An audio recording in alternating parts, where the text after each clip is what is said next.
bitch. Oh, excuse you. Baloney wash. I'm annoyed. I'm just here to give my opinion and carry Annie. Oh, it's Chris Avalon Unfiltered, bitch.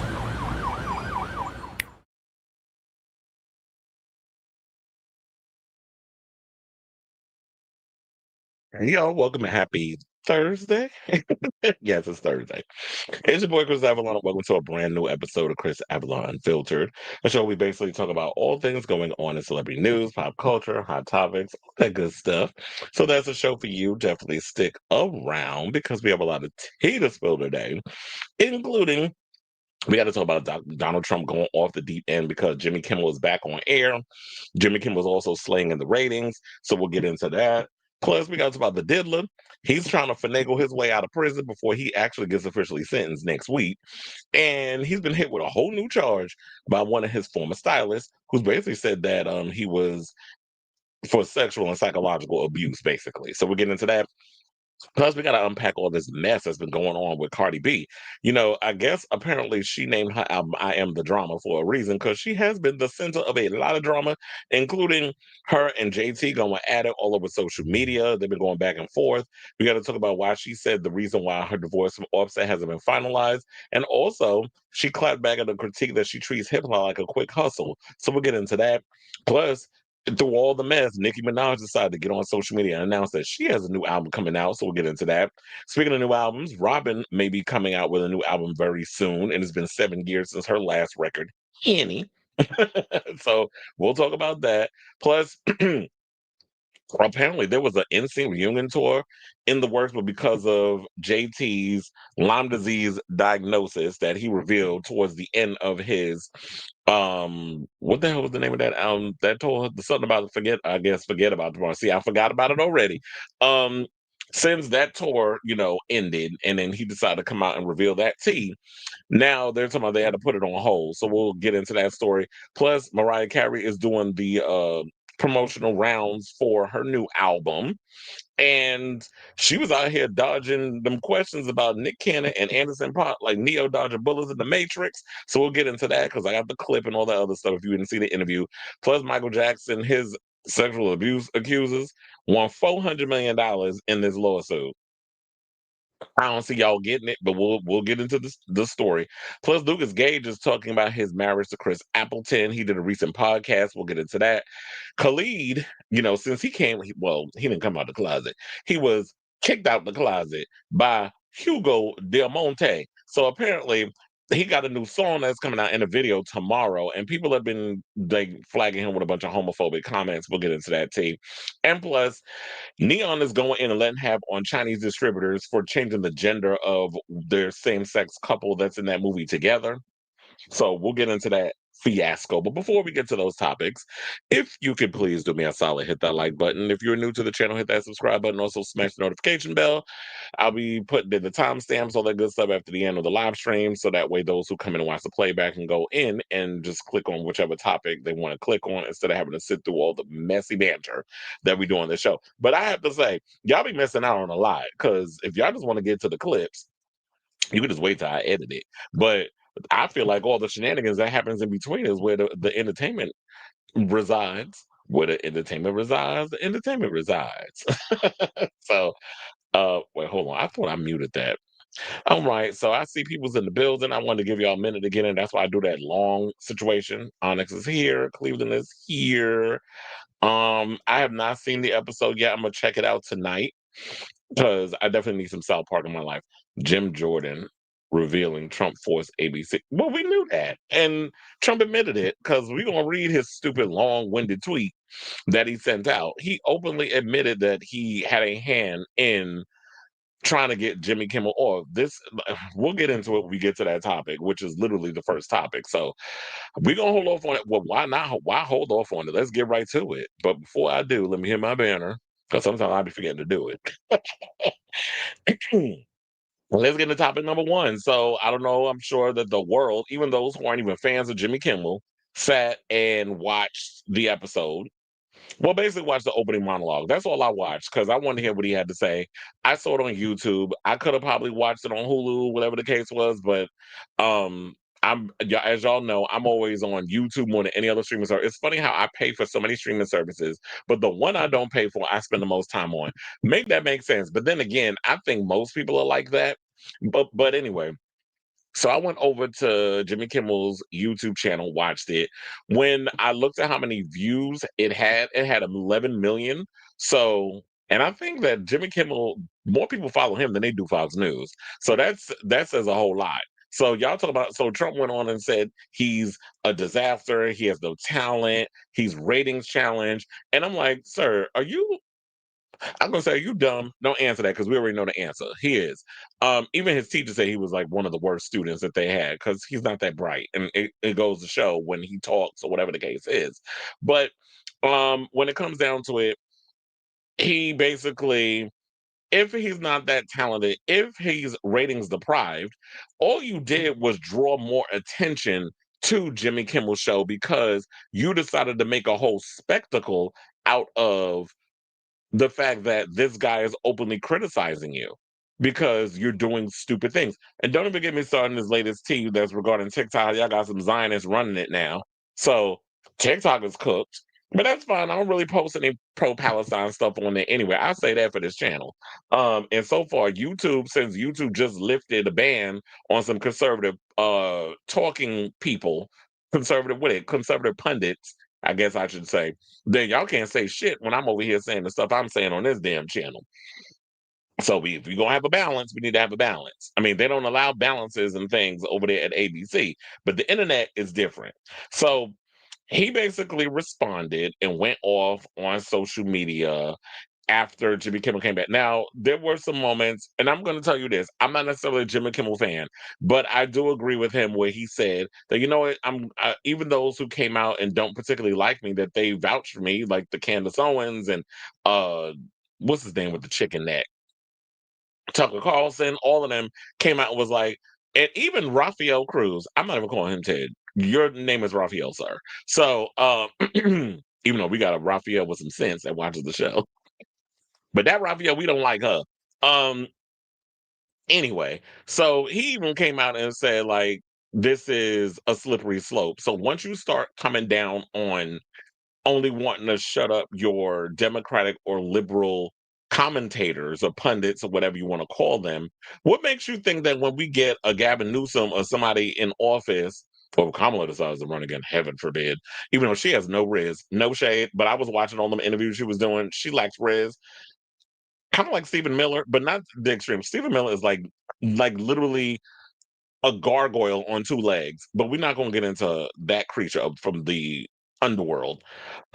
She lacks charisma because I was watching a lot of them interviews and I'm like, ma'am, now I see why you're one of the reasons why your ass lost. But anyway, so he went off and said a whole bunch of stuff. The thing did really well. And so let's get into the story. So after everything had transpired and ABC brought him back because, yeah, they were losing money. And one thing about Trump that he's good at, he's definitely good at causing people to lose a lot of money, even his own self, where, you know, his companies went bankrupt 6 times. How you bankrupt your own company, even casinos? Like, you have to be a special kind of dumb to be able to bankrupt casinos, which are meant to bring in money.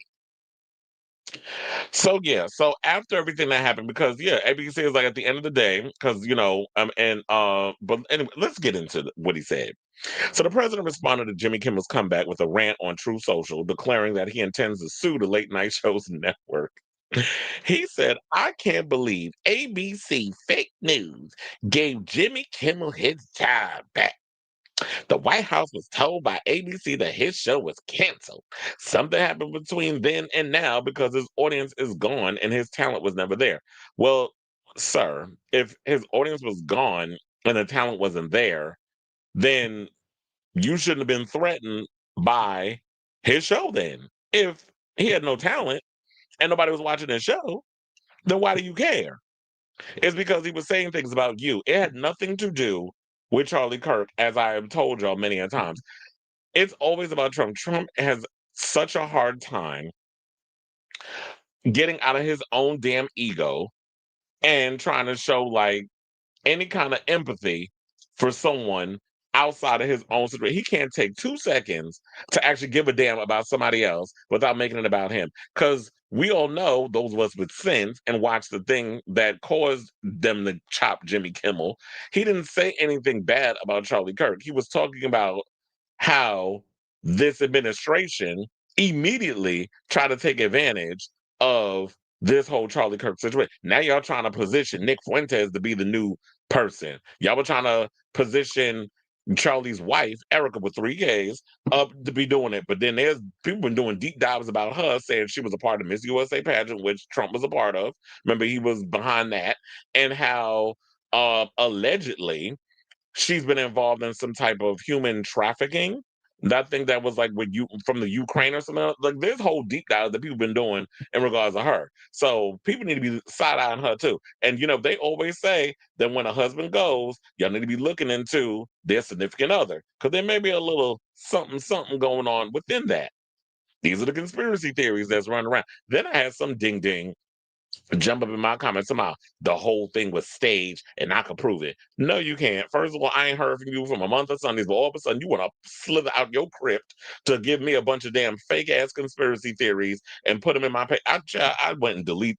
I'm like, I ain't got time for your buffoonery. Stay off the weed or whatever high type of drugs you doing, because there was no little. They were trying to take some conspiracy. Oh, there's a trap door that the chair went down and Charlie Kirk was like, I'm like, okay, y'all doing the most right now.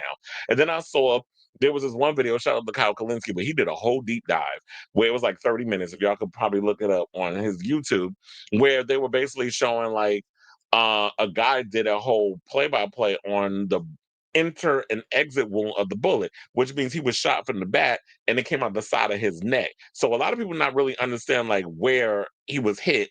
He was hit, the bullet came downward, hit the back of his neck, came out. So there was a exit wound. They were trying to say, oh, his neck is so fat and he's so strong and those other stuff that the bullet didn't even exit his body. It did, because if the bullet didn't exit the body, then why'd all that blood come gushing out? Like the bullet had to go somewhere. So people don't really understand ballistics and all other stuff. There was a show, I cannot remember what it was back in the day. Remember Spike TV? They used to have a lot of these. I think that's why I got caught up in the UFC and all that mess back in the day. But they had a lot of these macho type shows that were on. And there was this one show that would always go on that would show like back in the day, like when they would use like the little jelly or whatever the case is, the mold or cut out, the molds of the body or whatever. And they would demonstrate like if you shot flesh or a pig or whatever the case was, how the bullets would exit, or even not even just guns, they would use like old medieval times type weapons. So I used to watch shows like that, and that's what that reminded me of when he brought that up. Now they're doing a lot of those videos and stuff on YouTube. But anyway, let's get back into the buffoonery. He said, why would they want someone back who does so poorly, who's not funny, and who put the network in jeopardy by playing 99% positive demo? This makes absolutely no. Remind you, this is an 80-year-old man with horrible makeup, um, deteriorating brain cells, and I don't know what the hell that shit is that he have on his hand, but this is what the president of the United States is currently posting on his social media and thinks it's okay. Meanwhile, he's also going and standing up in front of the UN rambling, talking about how other people like insulting other world leaders while they're in the room. Like, what is wrong with this man? And they think this is cute. He is yet another arm of the DNC, and to the best of my knowledge, that would be a major illegal campaign contribution. I think we're going to test ABC out on this. Let's see how we do. Last time I went after them, they gave me $16 million. This one sounds even more lucrative. A true bunch of losers. Let Jimmy rot in his bad ratings. Well, if he's got such bad ratings, why don't you let him rot in his bad ratings? But you was over there trying to control the narrative, which you openly admitted in your post that you had a hand in going into having the head of the FCC going in and removing somebody because you didn't like what they said about you at the end of the day. Because that's all it's about. It's about these people that are in these political positions that pledge allegiance to Donald Trump, that sit and lick his orange taint until he's like, okay, I've had enough. Y'all can go about your business or whatever. But it's never enough with him. You give an inch, he takes a mile. And to be clear about the 60 million or whatever that he was paid by ABC, that was because George Stephanopoulos went and called you a rapist, which you are, because you were convicted of such things. Do we need to get E. Jean on the line, sir? Because we seem to be forgetting what we was out here doing to people. So that was the reason why you were that was and no, the reason why you were given the money is because dumbasses over at ABC thought, oh, if we just pay him out, he'll go away. I don't feel like fighting it in court. I'm like, where's your moxie? Where's your Riz? Like when you fight a bully, you gotta fight a bully with a bully. You can't just keep giving him your lunch money because then the next day he wants it again. And then the next day he sees you got new sneakers. He wants those. Then you come in with a new something else shiny and new. He's gonna want that. The bully don't stop until you knock him in the throat, until you kick him in the teeth.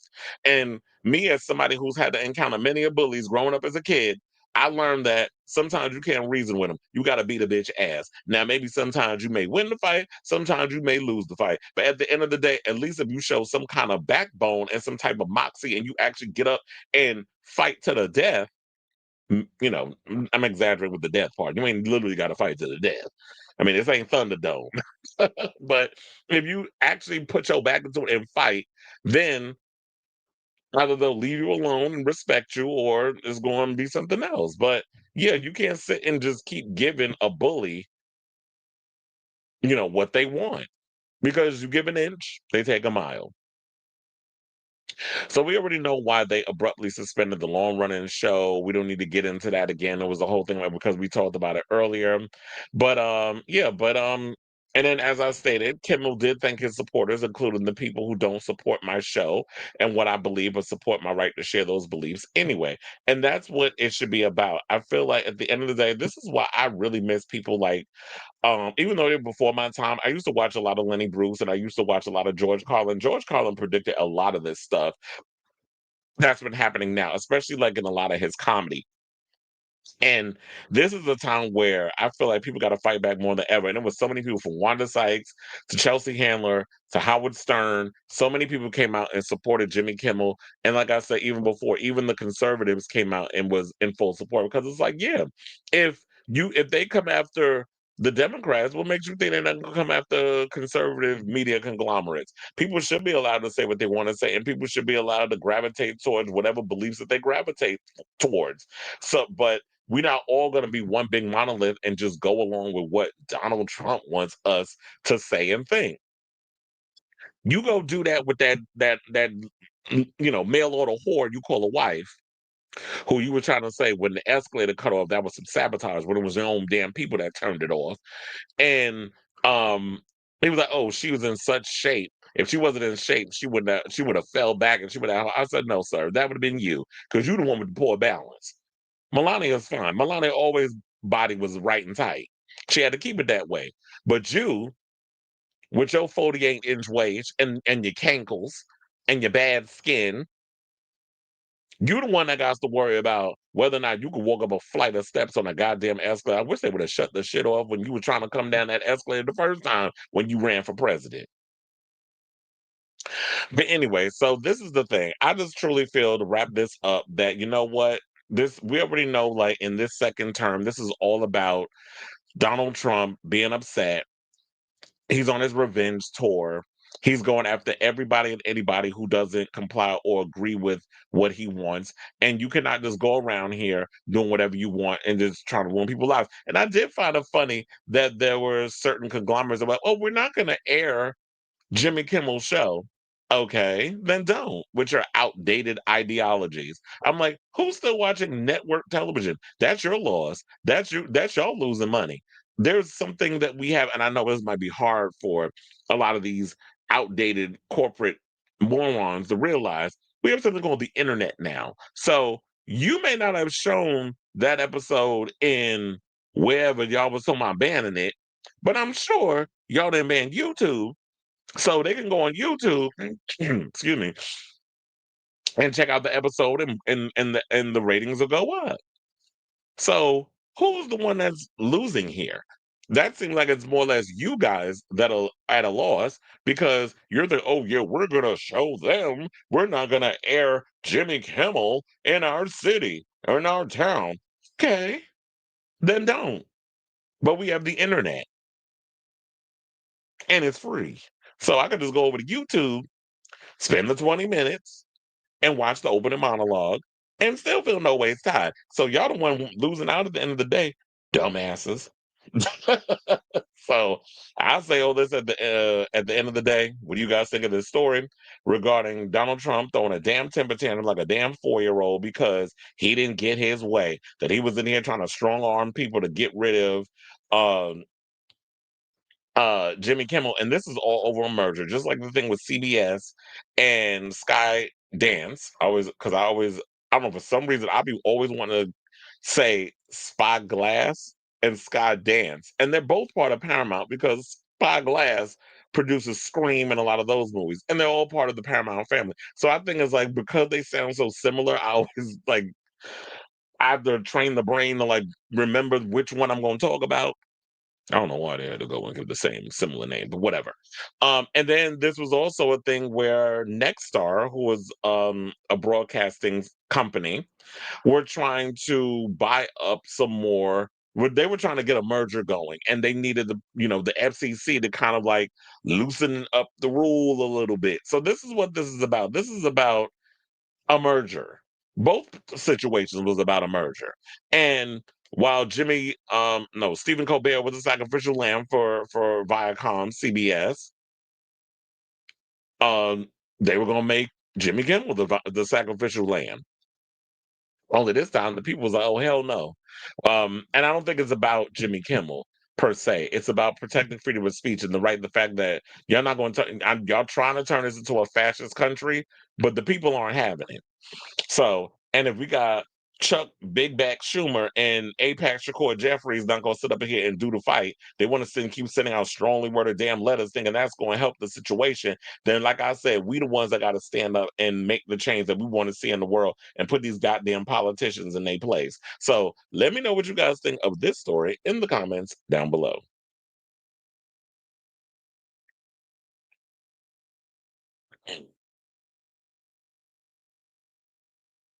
It's Crime Bell. Did I miss out on something? I said, we're not gonna be doing. Hold on, because this damn you're not gonna try me today, camera. And- Oh, so that's the only bit you acknowledge? I mean, person you acknowledge up in here, sir? I never liked him. Well, if this happened to Fallon, I would act. You saying you care about Fallon? Fallon has no riz. He has no backbone. I don't particularly care for Jimmy Fallon. I mean, he's all right. I say this because he did it when I was in the circus. He actually did like a little promo thing when he was there. This was like maybe five. I don't remember when I was in. I think it was like 5, 6 years ago. But Sam, I said they can cancel his show and I wouldn't care. Matt and Trey took multiple digs at Carmen last. Oh yeah, they went after the head of the FCC. I heard, but I'm gonna definitely watch that episode. Speaking of which, I got to catch up on Alien Earth. I heard the finale was last night, and I've been avoiding spoilers. Also, I got to see that show. I got to finish watching that show with Jason Momoa. I heard that one was good too. I only watched the pilot. I mean, who has a celebration of life in a stadium? That's why I said y'all turn that into the WW damn E. So I'm looking at them people sideways or side eyed. Also, they were selling merch because I seen like the videos of where when you looked outside and how messy the people left. What was it, Arizona? Where the people left Arizona, which sidebar, I did see that they did this story where they tried to say that Grinder did not cause outages, but that don't mean that there wasn't no homosexuals or closet cases that wasn't on it while they was out there. So it might not have been no outages, but the girls was carrying, I'm sure, and most likely in them damn bathrooms. So yeah, it definitely gave something straight out of WWE SmackDown. I worked enough of them to know kind of like what that all entails with the pyro and the all that other. I'm like, really? And I'm surprised. Erica Kirk with 3Ks. I'm surprised that baby doll hair, that Barbie doll hair, as I like to call it, didn't catch fire. Ain't Donald Trump making him jokes is blasphemous. Megyn Kelly need to go play in traffic. I don't like her. I wish we had Nancy Pelosi because she actually fought back. No, Nancy is a Zionist. I don't particularly care for her. It's time. It's time for regime change, and I hope AOC. Even though I know some people feel ways about her, I just really hope that she takes the Speaker of the House position. Oh yeah, well I knew since yesterday was going to go up, but when I watched it early yesterday morning, it was at 11 million. But I'm glad it went up. Stephen Colbert spilled in the tea that we all know why I was fired. Yeah, we all know why he was fired. And Roseanne need to go play in traffic too. It's like that bitch went crazy. She's a racist. And now she mad because y'all bring him back, but y'all didn't bring me back. Well, girl, nobody wanted you back. We didn't care about you. First of all, I don't know anybody that was watching the Connors, except maybe my parents. They were watching the Connors. But I'm like, Roseanne was what it was at the time. They tried to revive the show. It wasn't funny.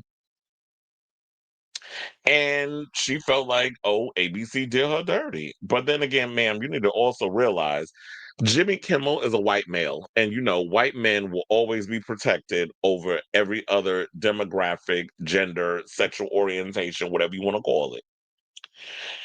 And the shareholders had Disney recourse and said, "Don't give in," as they shouldn't. I don't understand what's wrong with them. Is that isn't that heifer Bob Iger? Because everybody try to act like Bob Iger walks on damn water. He ain't no damn innocent either. Sorry to give the. Especially when he went on a whole speech. I don't know if it was being reran for jokes or if he actually said it that many times. But there was one video that I was watching, and he was like, "Don't take it, don't take Tylenol." I'm like, you literally saying Tylenol like you just discovered that word when they mentioned it to you. Like you never heard of Tylenol? Tylenol been around since forever. Like when I was a kid, I was taking Tylenol. I think everybody was taking Tylenol. Mm, aren't I always right? No, I'm kidding. But he said you're right about Kamala. I read her book, and she is sadly not presidential material. She can't even stand up for herself. So how would she stand up to dictators? Not only that, but I watched that disastrous Rachel Maddow interview, and the fact of the matter that she sat up there and tried to backpedal over the reason why she didn't pick Pete Booty Plug. When I'm like, ma'am, we all know the reason why. First of all, you're a woman of color, and you were gonna pick a homosexual to be your VP, and you weren't gonna pick Josh Shapiro because Josh Shapiro is a Zionist.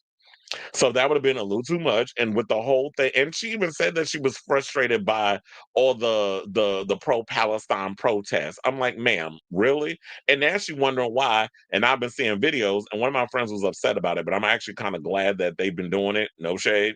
But it's all right as Americans to protest things if you're gonna be complicit to it. Because he was saying she's not running. So why are people going at her? Because people have been like pro-Palestiners have been protesting outside of her book signings. And I'm like, why not? Because she was complicit and quiet with it also. Remember, she was the vice president. So while Joe Biden, while his mom was going bad and they was over there committing that genocide over in Gaza, she was co-signing. Being the VP, isn't that a co-sign? So, and your silence was deafening. But she's not presidential material, which is why I laughed when Rachel asked her, "Is she planning on running?" That's not my priority right now. Whatever the hell she said, I'm like, I hope not, because ma'am, we don't want it. We do not want it. It's like the country is in a crisis right now. We need somebody, and it just pisses me off when people go, "Oh, because y'all going at her and all this other stuff. This is why we got what we got." No, we got what we got because Democrats didn't want to run a primary. They didn't want to run other voices to come in. They decided they wanted to still run Joe Biden, knowing full on well during his first administration that his mind was bad. So this is on y'all. This is on the Democratic Party. Y'all thought, oh, let's try to run a woman in there because of what happened with Trump before. But y'all seem to forget that America has the mind of a thimble. You say something 5 minutes later, they don't forgot. It's literally like holding the little stick thing within what was the name of that movie? Men in Black. I flash it in front of you, done forgot what happened.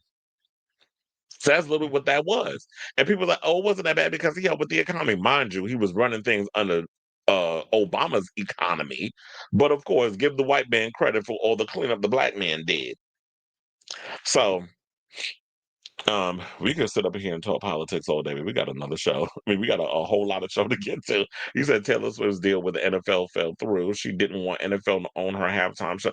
Well, yeah, so that, and then well, here's the thing. The Adele's name has been circulating yet again because I saw yesterday they were talking about, yeah, Adele and some guests. Her name has been they're going with her again because she doesn't want them to own her halftime show. It's like, ma'am,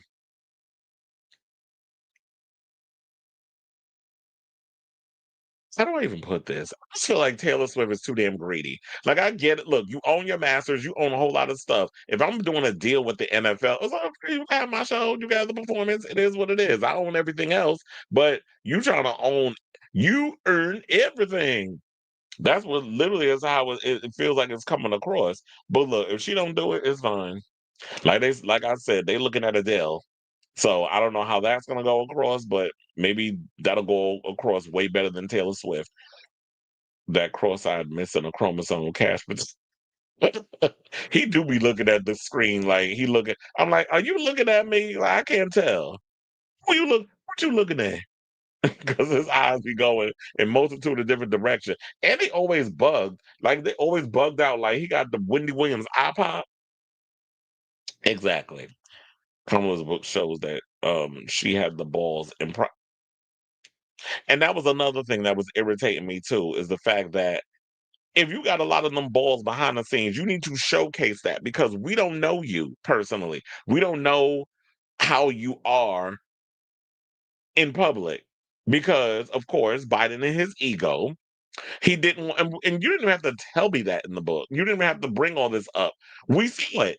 The fact that you tried to keep her in the damn shadows while you was hogging up all the space because Biden has an ego, and you already know the thing with with Democrats, they don't want to run people who actually have the wherewithal to you know to be what we want. It's kind of like when we got Barack Obama. Some of the things, the policies with him being the porter in chief or other stuff, that's another conversation for a whole nother day. But because he came out and presented himself a certain way, he was charismatic, all that good stuff, we got to see a side of him that is just like similar to Zoran in a way. Although I hope that Zoran don't kind of cut to these centrist Democrat policies, which I don't think he will because Hakeem's still out here playing this little game where they giving a bunch of word salad every time they ask him, is he going to endorse Zoran? They asked the same thing to Chuck Schumer, gave another bunch of word salad. Saw a recent video with that, but you out here still sending strongly worded letters that Trump has been consistently wiping his ass with when it comes to you wanting to meet with him. And then Kamala did the same damn thing in her recent interview with Rachel Maddow, where you said that, are you going to endorse him? Well, he's the nominee, so yeah, I'm going to stand behind the nominee. That's not an answer. I need a yes or a no. Like sometimes things are just a yes and no answer. I don't need a bunch of word salad. I don't need long-winded sentences. Yes or no. Like it's that simple. And what irritates me is that these people really don't know how to just say what they need to say because they're so worried about if I say yes, it's going to piss off these people over there. If I say this thing, it's going to piss these people over there. And it's like, stop worrying about what other people think. You think these damn GOPers, these Trumpers or whatever, give a fuck about what other people think of them? They say what they want to say. They spew all kinds of vitriol and lies and hate, especially when you listen to Stephen Miller, who's always angry. I'm like, do you not have any other kind of tone to your voice besides just being mad? Is it Napoleon complex? Because he looks short. I don't know how tall he is in real life, but he do look like he's short and got dunked in the toilet in school a lot. He definitely gives that. So um, I do agree with this. It's like, yeah, like you should have brought a lot of that in public. And the fact of the matter was, they kept underplaying Tim Walz, who I thought was a great candidate to be beside her. And they trying to control him and have him be on script. And one of the things about Tim Walz that I like, whereas Kamala fails at, is that she can't vary from a script. You give Tim Walz a microphone, he could walk across the room. He could just start going off, like talking, whatever. He's got that. Riz. He's got that personality. And it just seemed like to me, it was like, oh no, I don't want you to outshine me in the situation. She's also criticizing people for saying they're waiting for a messiah of the Democratic Party and that there are a lot of stars in the party. Exactly. Where are they? Where they at? Where they at? Because I don't see them. That's why it's like when you look at Zoran, people are excited for him. Oh, you know what also made me what grinding my gears with what she did? I was like, oh, this bitch. She threw shade at New York. I was like, man. Don't sit up here and throw shade at us and then sit up here and try to talk about, but I love no bitch, you don't. Maybe you like the restaurants and the hotels and things, but don't try to come for us and then you try to clean it up. Because she went and said, oh, well, I don't want anybody to just focus on Zoran because there's so many other politicians. And this is what your comment reminded me of that. Oh, but there's other politicians in other states, other mayors that are running. I said, you're not going to all lives matter this situation. We're not going to sit up here and try to all lives matter a mayoral candidacy in different states. I don't know them people.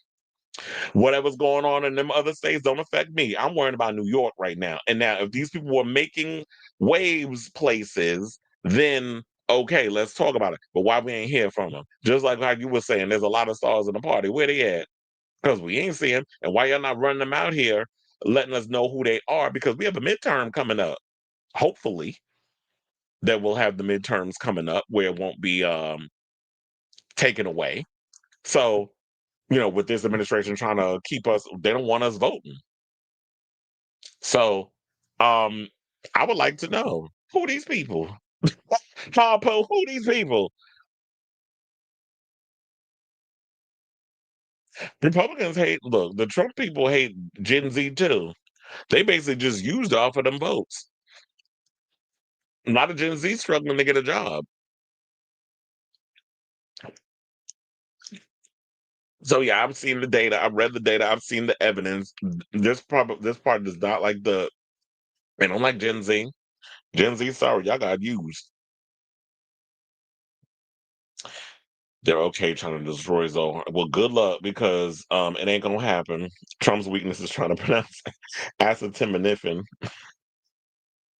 You could say acetaminophen, acetaminophen, acid reflux. I don't know. It's so many different ways you could say. Yeah, he could not say that word. But then I heard because I watched it 3 times. Somebody in the background was trying to tell him how to say it. Don't get mad at me, but I'm sure you've noticed how much I've been leaning to.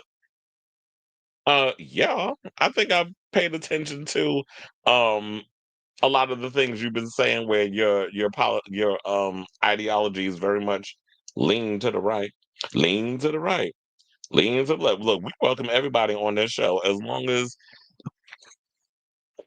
y'all got some damn sense. That's all I ask.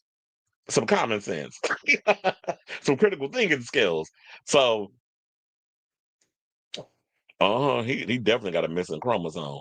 He said she needed to counteract Joe Rogan's storyline after he said Don Lemon is saying why they wait, what? What was the rest of the Joe Rogan thing? You said she needed to counteract Joe Rogan's storyline.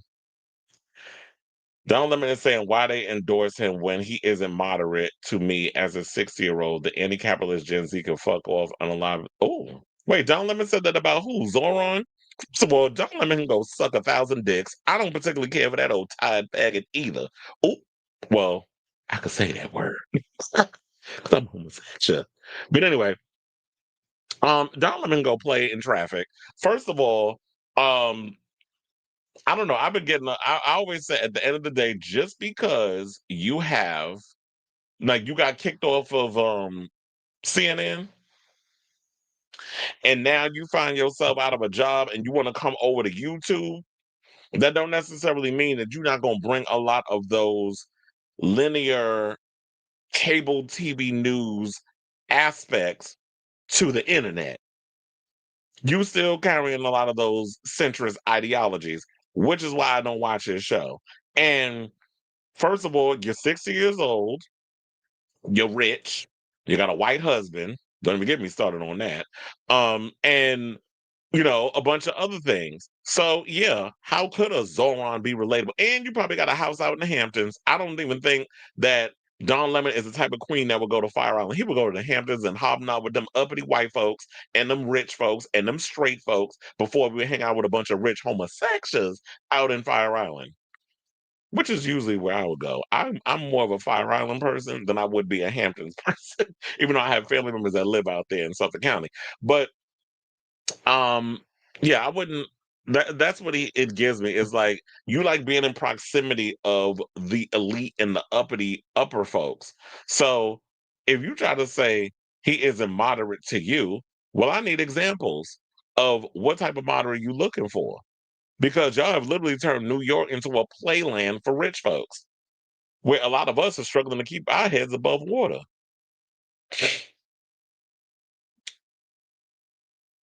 Hmm. Not pow pow reform. The amount of people she put in yeah, but look, it's like if you're gonna be running, you gotta talk about the good stuff and the bad stuff. You can't just give me a list of stuff. That's kind of like, look, that is no different than Tyler's people going and telling Charlemagne, oh, you can't ask her about the colored stuff. Oh, really? Now I'm gonna ask. Don't come up in here and tell me the long list of stuff I can't ask you on my show. Because then why the hell are you running? But you thought that it was going to be an easy ride, kind of like Hillary Clinton, who quiet as kept. We didn't want her ass either. Wait, what's the breaking news? Let me see. Child, we didn't even get to our second topic yet. But anyway, oh,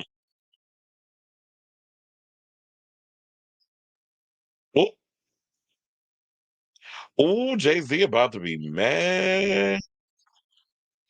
Jay Z is about to be mad because it looked like Nas got that approval for that casino. Hold on, let me see if I can pull the top. Wait, it says more details below, but it's not popping up. Maybe I need to go over to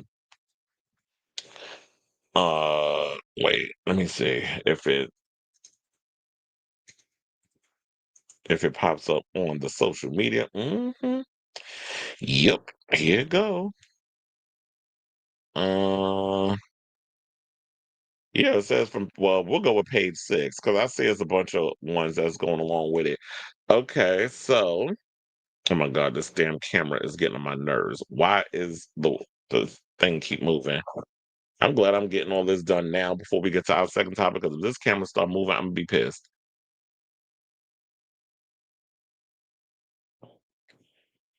All right, so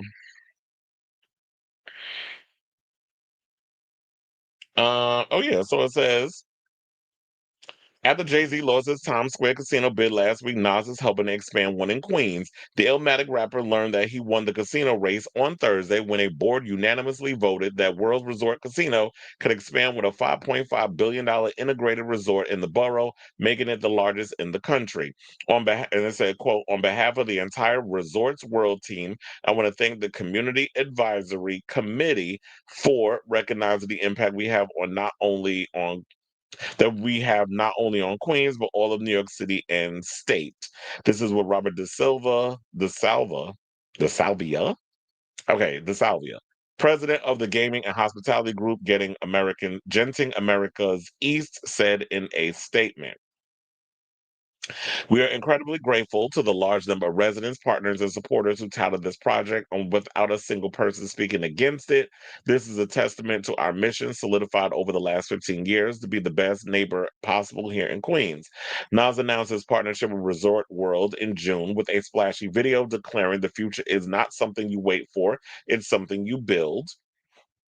We are committed to Queens, and in Queens, the future is now. Queens native and retired NBA star Kenny the Jet Smith is also back in the project and has unveiled the Jet Center, a state-of-the-art sports and media complex that will serve as the centerpiece of the Resorts World Innovation Campus. It's on my page says exclusively reported that in 2024 that Jay-Z and his Rock Nation company proposed 250 mil in grant money for Hell's Kitchen should they hit the jackpot with their Caesars Palace Times Square deal. A 6-member state community advisory committee nixed that idea and afforded to vote last week. So it's funny how now I want to see with this team Al Sharpton, where you at? Because you was over there just last week bitching and moaning about the fact that they wouldn't back this deal into my black mogul excellence businesses. And here's a black man, two black men. One that was a former NBA player, another one who was well, he still raps because Nas do put out music, and every time Nas put out music, I do listen to it. So if you have a bunch of people who are black, probably some other ones mixing in. I don't know who they are, but the only ones we know so far are black folks who are making things happen, but they're doing it in Queens. And I guess there's enough space. I just hope that what this does is it helps with the economy and it helps get people jobs and this, that, and the other, and doesn't just drive up rent and all that other stuff for people in the neighborhood. I just hope that this becomes like a ongoing thriving thing where it helps people out in that situation. So this is interesting. So I'll definitely be keeping abreast of that story as it develops. So thank you for that breaking news. Is that she also kind of dismissed Zoran when yeah, definitely. She was doing that. Which is why I was saying that pissed me off. But that probably was you wrote that probably as I was before I got to that comment. Asked about Rachel Maddow seemingly because he calls himself a socialist, but she was quick to correct Rachel when asked why she didn't. She was something, and then you actually put booty plug because we changed names on this show. Just FYI, hating Dems is not leaning right. I hate these Dem politicians, but I ain't holding any right leaning values. Yeah, and I'm glad you actually explained that because I think a lot of people say, "Well, I lean right." I think in a lot of ways, most of us take ideologies from both sides. Like I think you could be fiscally Republican, but you have liberal ideologies. I think more or less I'm Democratic in my ways. I'm a democratic socialist. Like I don't lean Democrat like with a lot of these centrists, sort of like when you look at a Cuomo who now decided to change his damn position because he's trying to run and losing, by the way. I lean more or less where like when we talk about a democratic socialist type politician, I think more like, why do you think I go so hard for Zoran? Because a lot of what he says is things that I believe in.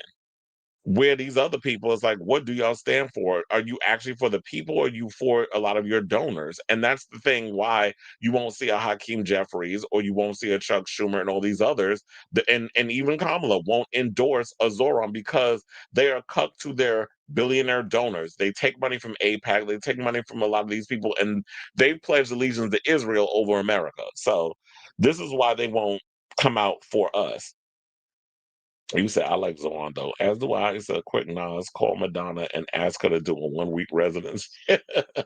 Well, who knows how long it's going to take for them to build that casino.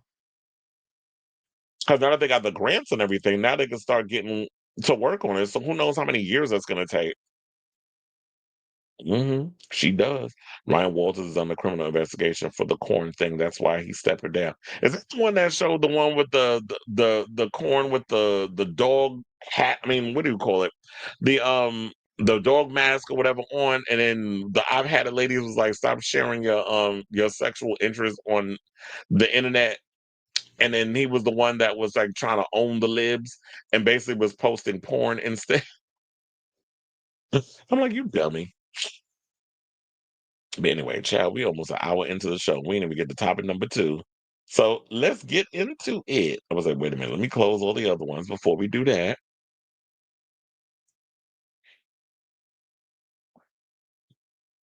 Oh my god, did my camera just like disconnect?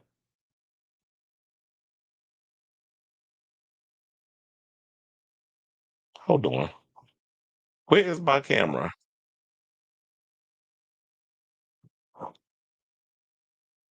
Oh,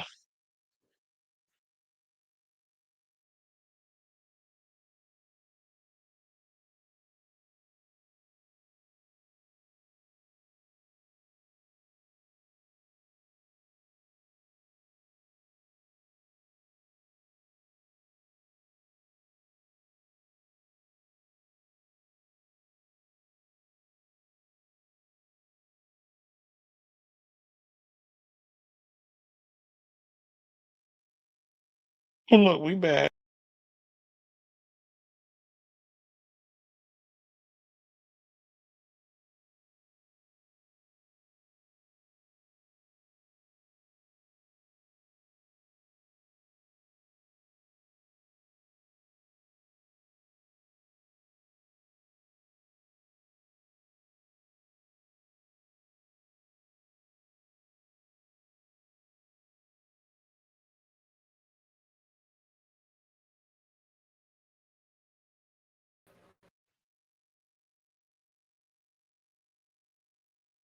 Jesus Christ.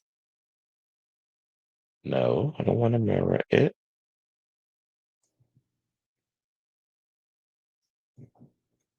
All right. So, hold on. This damn camera is acting up. Oh, up in here, up in here.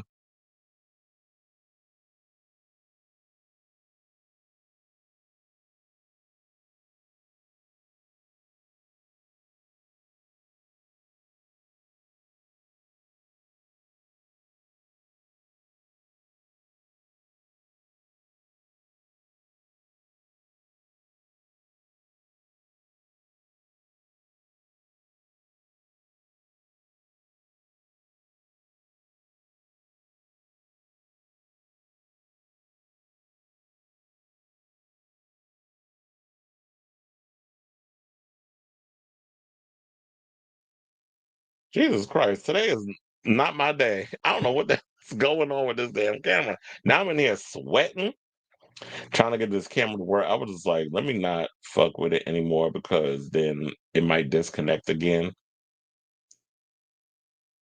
Bitch. Please stop moving. All right. Bloody hell.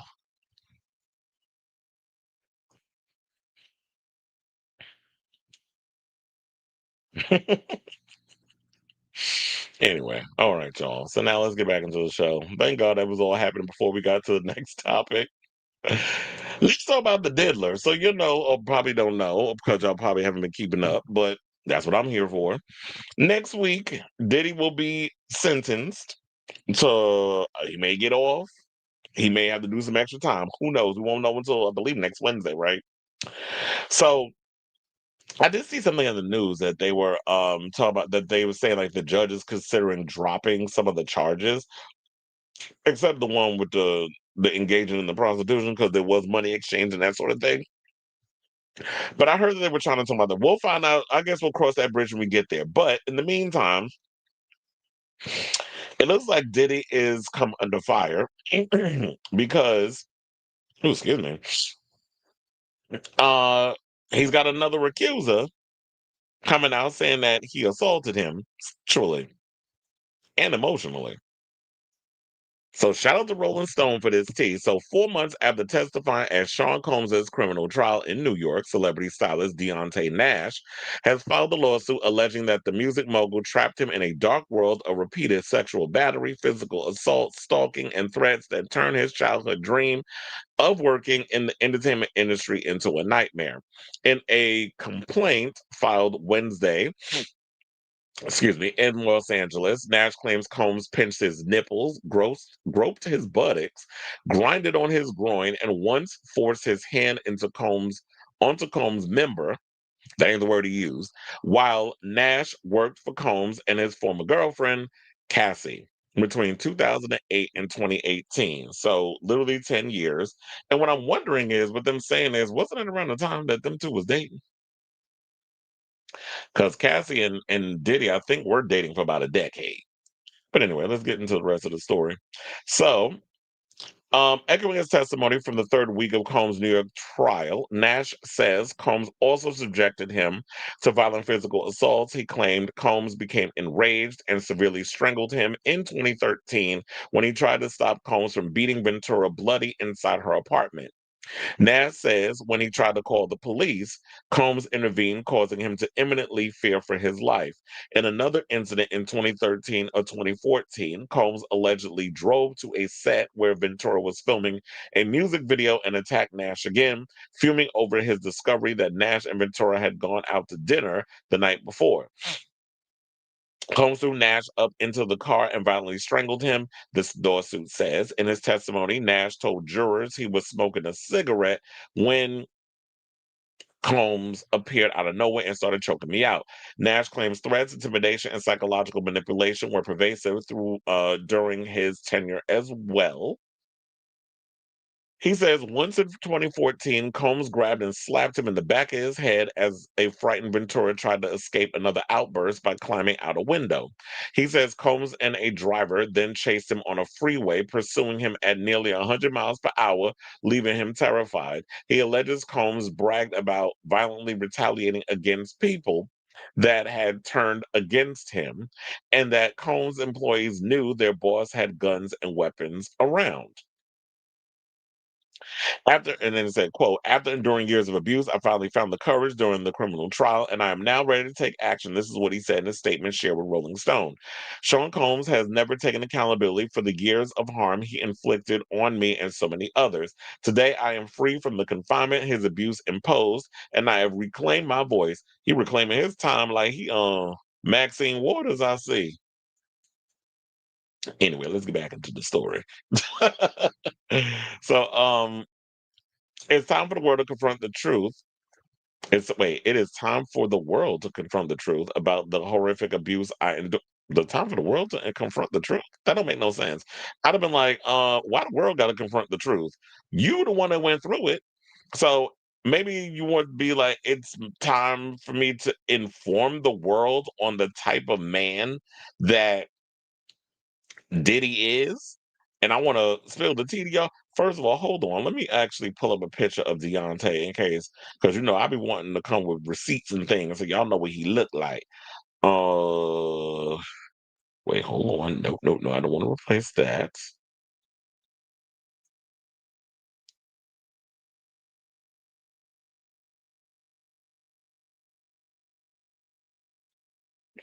Mm.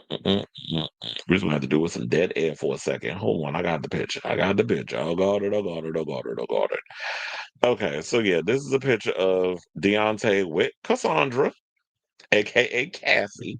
But anyway, so we said it's time for the world to confront the truth about the horrific abuse I endured and the lasting impact of Mr. Combs' action on my life. His abuse has consistently affected every part of my life, from my personal well-being to my career, and the damage cannot be ignored. I am reclaiming not his time, but his story, and demanding the justice I deserve. Now, Diddy's attorney, Erica Wolf, had this to say, because we got to play all sides. Mr. Nash is another opportunist looking to profit off his proximity to celebrity. The complaint is hold on, because this damn camera is working my root canal nerve today. I don't know why it keeps doing it. It keeps moving. Okay, so it says Mr. Nash is another opportunist looking to profit off his proximity to celebrity. This complaint is riddled with falsehoods and stands in stark contrast to the record that has already been established in court. This is what the attorney had to say. They also went on to say, quote, Mr. Combs has dedicated his life and career to up. Now, ma'am, I know you're not coming to me here with this bull. She said Mr. Combs has dedicated his life and career to uplifting artists, creating opportunities, and building one of the most influential cultural enterprises in the world. Okay, well, that last part is correct. And you may have also created opportunities for people, but one hand don't wash without the other. So, an uplifting artist, he was also allegedly stealing from them artists too. And some of them people that was on Bad Boy. So they also went on to say, Mr. Nash's tabloid style accusations are insulting not only to Mr. Combs, but also to the countless individuals who worked honorably and professionally within his companies. In court, the truth will prevail, as it did in his criminal trial, that Mr. Combs has never SA'd anyone, adult or minor, man or woman. Mr. Combs looks forward to clearing his name again in a court of law where truth matters. So, and I know a lot of people sit up here and gonna be like, well, why he take so long to come out? You should have said something then. And I'm not gonna sit up here like a broken record telling y'all of how it was back in the day when Diddy was full of a lot of power and how he could make people disappear if he wanted to. So, but he said the reason why he took a long time to come forward because he was too afraid before he was forced to testify at Diddy's trial through a subpoena. During 2 days of testimony, the fashion stylist walked jurors through the dramatic incident at Ventura's apartment in 2013. He said Combs went on a rampage as Nash was helping Ventura pack for a trip. In her own testimony, Ventura said Combs berated her for sleeping too long and hurled her into the corner of her bed frame, causing a pretty significant gash near her eyebrow that bled profusely and required stitches. Nash also testified that Combs was so out of control that day, he jumped on the Bad Boy Entertainment founder's back to stop him. He threw me off, Nash testified. And he got that kind of strength. He continued to hit Cassie, but I guess when you in a bit of a rage, all of a sudden you turn into the Incredible Hulk. He said he continued to hit Cassie until her head hit the edge of the bed frame. When he noticed the blood, he just panicked.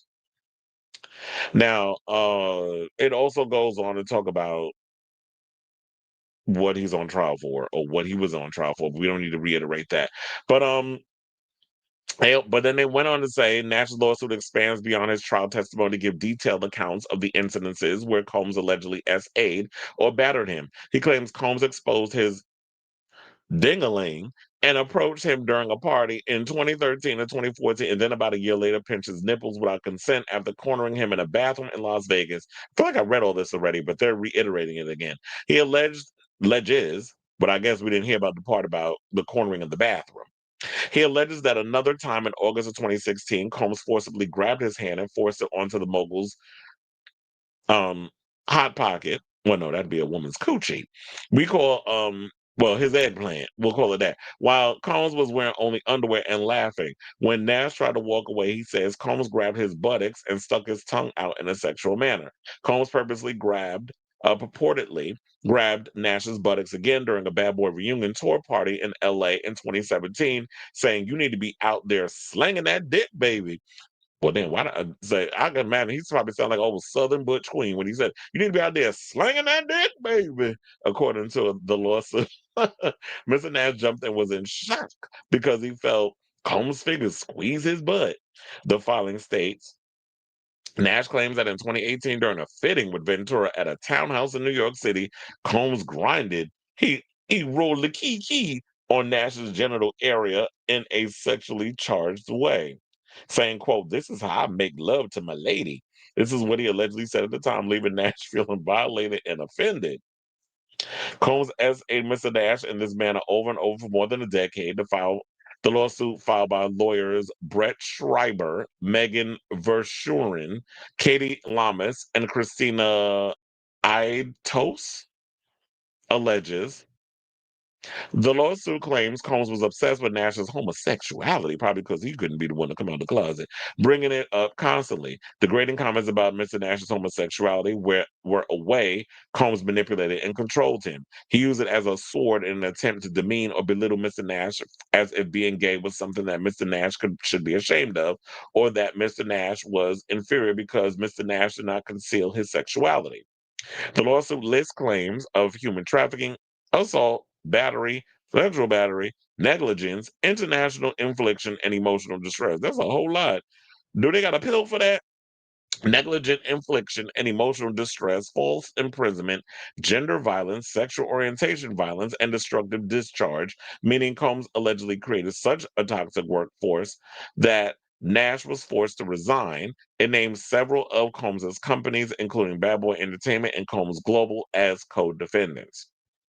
Basically going on to say that he uses power and threats to harm Mr. Nash to do whatever he wanted, blah blah blah, so on and so forth. So yeah, this was a lengthy ass damn article. But look, we'll see if it actually gets traction, it goes to trial. Because remember, we had Sarah Rivers from Making the Band, who put out a 60 million racketeering lawsuit that she filed in February, and the judge, if I'm not mistaken, basically dismissed 21 of the 22 causes of action that she brought.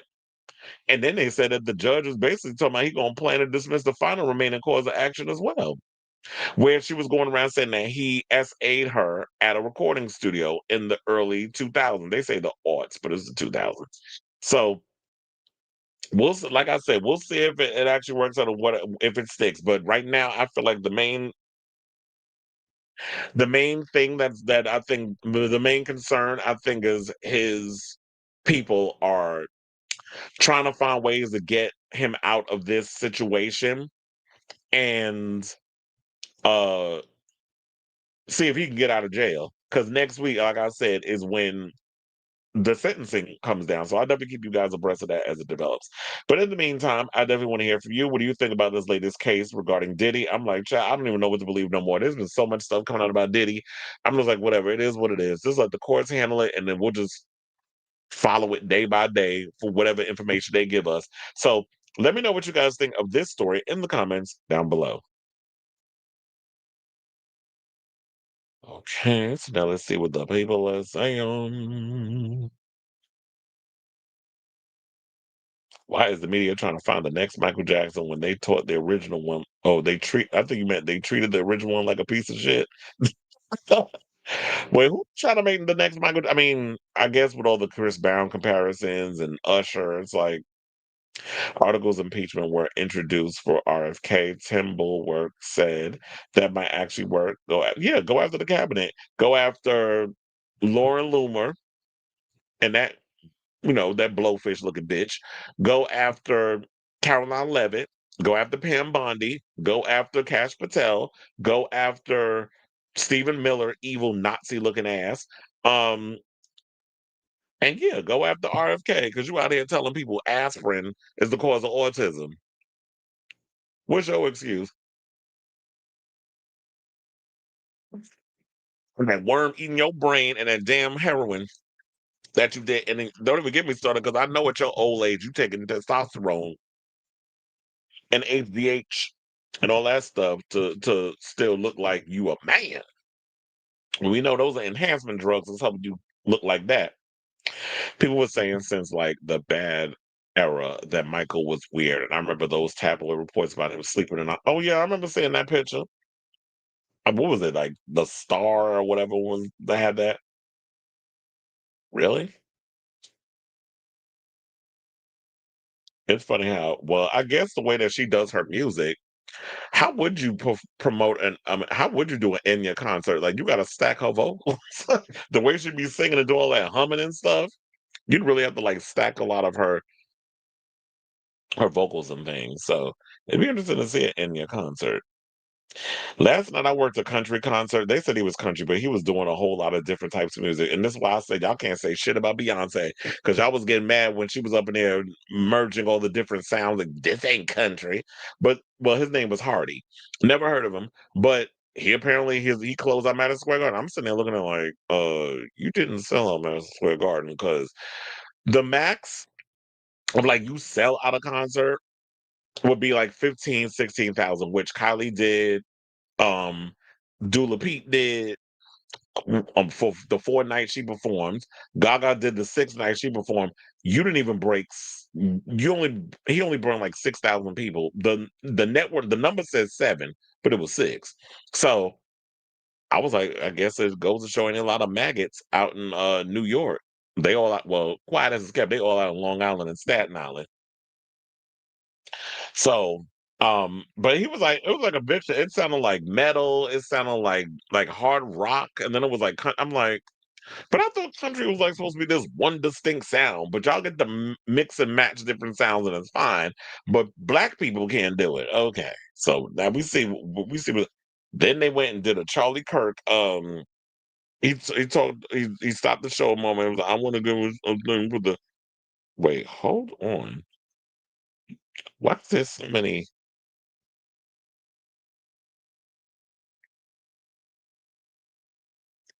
Jesus Christ. They literally just put out 13 shifts for Saturday. I was like, I'm working Saturday, so I'm not going to do it again. Oh, speaking of which, I got to tell y'all. So I got my schedule finally yesterday. So I was like, what shows am I doing? Lord has a concert on October 1st. I am definitely working her show. So, and I was like, yeah, because I got Sunday, Monday, Tuesday off, and I was like, oh, I'm definitely getting her show. We got Knicks we got the Knicks preseason, we got the Rangers preseason coming up. Also, we got the regular season popping up. Plus, we got Lainey Wilson, someone named Dimash Waterbergen. Never heard of them. Lofay, I think that's how you say her name. I never knew how to say that girl name. And I'm finally doing a damn Tate McRae concert. So the 18th, I'll be working Miss McRae. Also, St. John's has a game, and I got 2 Sabrina Carpenter shows. So it's gonna be busy in October. Anyway, let's get back into the show. Let's talk about Cardi B. So Cardi B is, had quite the week since she released, excuse me, Am I the Drama? And I guess you are the drama because you've been caught up in a lot of drama. Like, I like the fact, and you know what? So many times I've been saying on this show that Cardi, get off spaces, get off social media, save it for the music. And for the most part, I think because we took it so for granted, I'm like, what's she gonna have to talk about? And believe me, she had a lot to talk about. She went in on Bia, she went in on JT, and we about to get into that JT mess. I was having a hard time trying to follow up what was going on with her and the reason why her and JT fell out. I guess because they was cool at one point, and then JT decided to pledge allegiance to Nicki Minaj, and they kind of had like a little falling out in that whole situation. And so over the years, they kind of been going at it with each other. Because remember when I think Nicki Minaj came out with her last record, JT kind of like slithered her way over there to kind of kiki with her. And we'll get into the story about Nicki making her album announcement and how people was throwing shade at her over that. So we have that story coming up too. And be like, okay, sis, now the timing. We see what you're doing. But anyway, so yeah, so she did a song on her album called Magnet, where she went at JT and Lil Uzi Vert. Which here's the thing. If you're talking about that you are fluid and that you are all for the LGBTQ community, why y'all always got to go up in here and try to talk down on men who come across as effeminate, who rock designer purses or do things that y'all will consider feminine? So the femphobia that comes with a lot of this kind of rubs me the wrong way, but the gays will still support. So anyway, let's get into the story. So the former city girl did break her silence on that song Magnet, and she basically lumped Stefan Diggs into the drama. But I guess if Cardi gonna sit and talk about Uzi, then JT's like, okay, I guess the men aren't off limits. So I'm gonna drag your current man into some mess. So on Tuesday night, JT hopped on Snapchat and unleashed a scathing rant aimed directly at the Bronx star. And I have the clip. So hold on as I pull that up. And we will come back and talk. Please hold. This rat ass bitch, right? This bitch, this bitch supposed to be a motherfucking brim, and she threatening to snitch on some motherfucking body because she don't have anything to say about a bitch. That hoe is a loser. Wait, no, I got 2 things to say. So then she said, I'm gonna tell everybody nation what he said. No, not just that. The bitch trying to spread fake tea about abortions when she stood her illiterate ass in front of millions of people and said she stand for pro-choice. Drops bomb. I can't take the dumb bitch serious. I can't take the, and bitch, show me typing those motherfucking messages or I'm calling the police on your ass for defamation of character, bitch, because I'm sick of it, ho. And I will be back. And I'm never getting off your ass, ho. This rat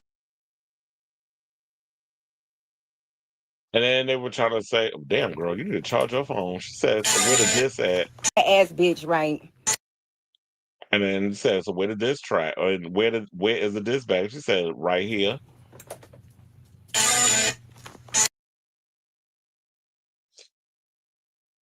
And so I guess that JT was basically implying that I'm in the studio and I'm recording a diss, which you should have just did that and not said nothing and just been like, you know, by the end of the week, I'm gonna drop this song to come back at Cardi.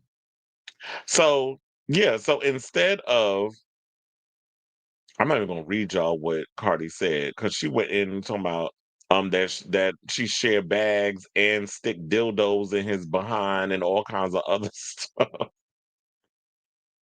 So now instead of returning the shots on wax, the No Bars rapper brought up allegations against Cardi's boyfriend Stephon Diggs.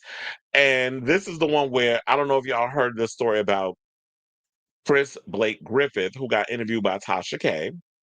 But also, he's been out here making the rounds on this, and I think I've talked about it on the show before, where he basically said that Stephon drugged him and made unwanted sexual advances after inviting him into his home. Then it was like some footage that I had saw where he was trying to get in the elevator, which I was like, "Child, you should have ran down the steps." Now this is like some serial killer type mess. You don't jump in the elevator trying to get away from a situation. You actually go and you run down them steps, you try to get out the building. So apparently, I guess Stephon's brother and a bunch of other goons went and dragged him out the elevator and beat him up and all this other stuff because he went and made allegations that Stephon is a homosexual, allegedly. And we're not gonna sit. I mean, I don't know about Stephon personally. I don't know what he into, whatever the case is. Maybe Cardi like freaks. I mean, she was a former stripper. She's seen a whole lot of stuff. But I just think in so many ways, when it comes down to it, um, we're not gonna sit up here and act like there are no athletes, rappers, movie stars, people who are masculine presenting that get down with the get down behind the scenes, especially if you black. So yeah, then Jay-Z went on to say, "This is effing nuts and sad. Gay men should be protected. I feel like this isn't being taken seriously enough. Cardi B, baby father, a gay man, not because of how he dressed or expressed himself, but because Chris said it out of his mouth. Justice for Chris. I stand with the gays." But you got a funny way of showing it. She also doubled down, and Cardi dismissed Griffith's allegations, clarifying she said Chris lied because he was stealing and got caught. There's receipts for that. He lied on Javonta Davis too and changed the story 1,000 times. She also posted alleged video of Griffith being pressed about lying. But here's the thing. Cardi, you wasn't with him when all this stuff was going on. Why all of a sudden you jumping into this thing defending your man over allegations that you don't really know nothing about except hearsay? So, and we know how you get when you get with men, you like to follow them around like a damn puppy. But I do have that clip. Also, I came with the receipts of her talking about Steph on and saying that Chris was out here lying. Please hold again.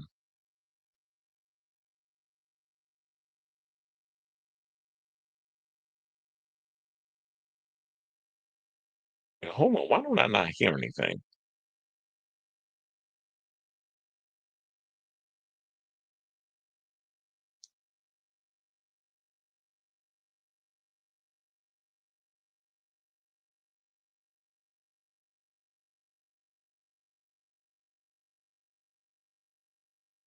Let me know if y'all hear something.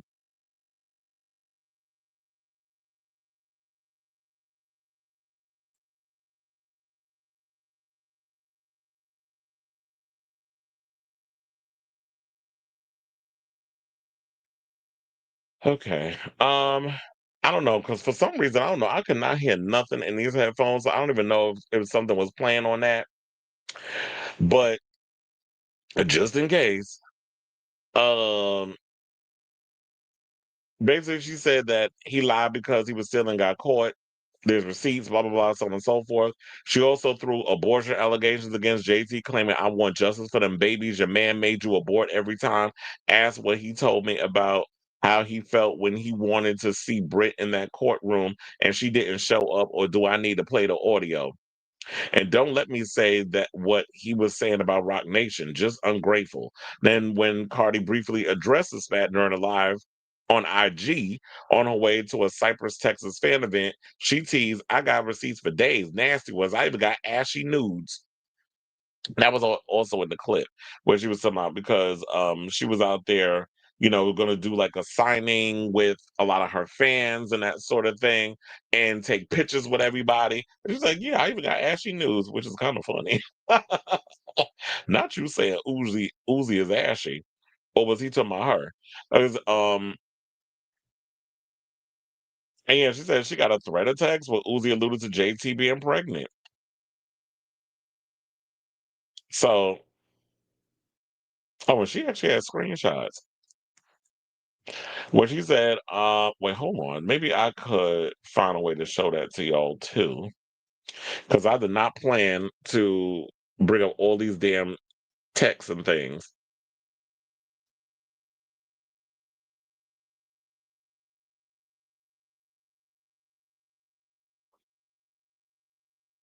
It's like I just do the slide. Slide to the left. Hold on. Okay, so wait, why is it blurry? Okay, so there it is. Jesus Christ. Can you stop freaking moving?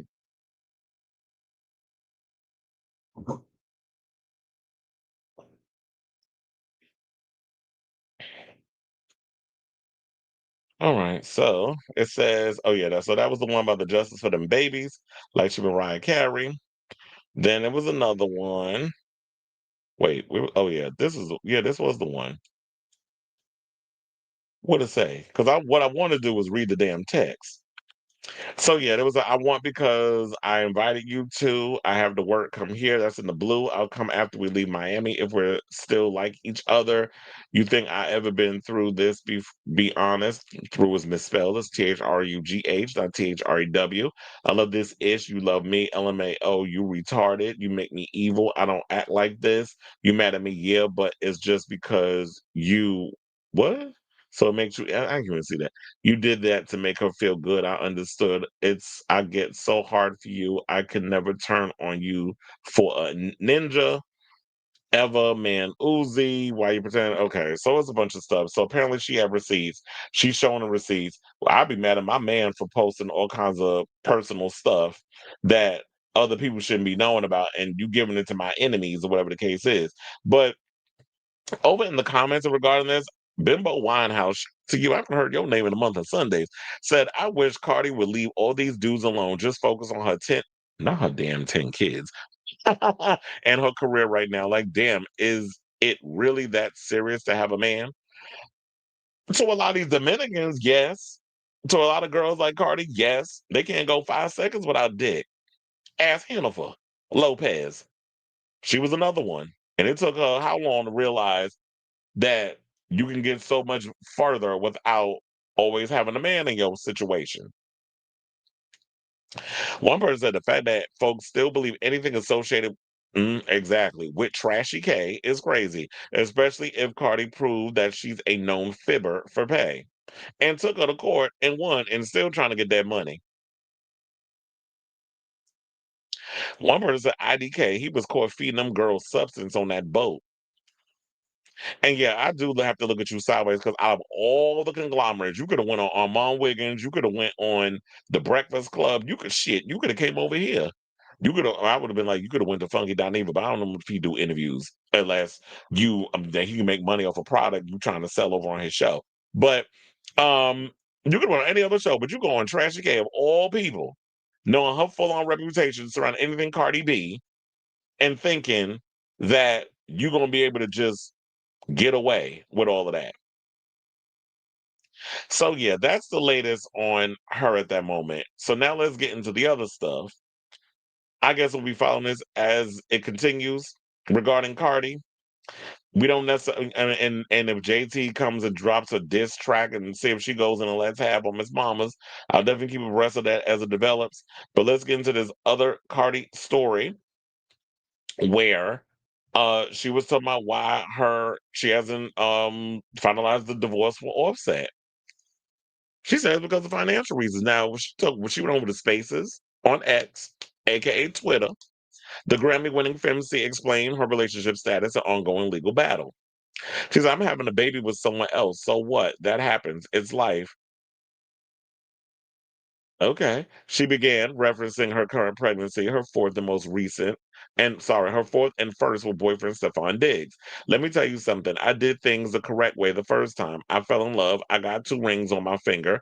I lasted 7 years. 7 years that I didn't have to last with somebody. I lasted 7 years in a marriage. So I'm saying, oh, but you're still married. No, I'm legally separated.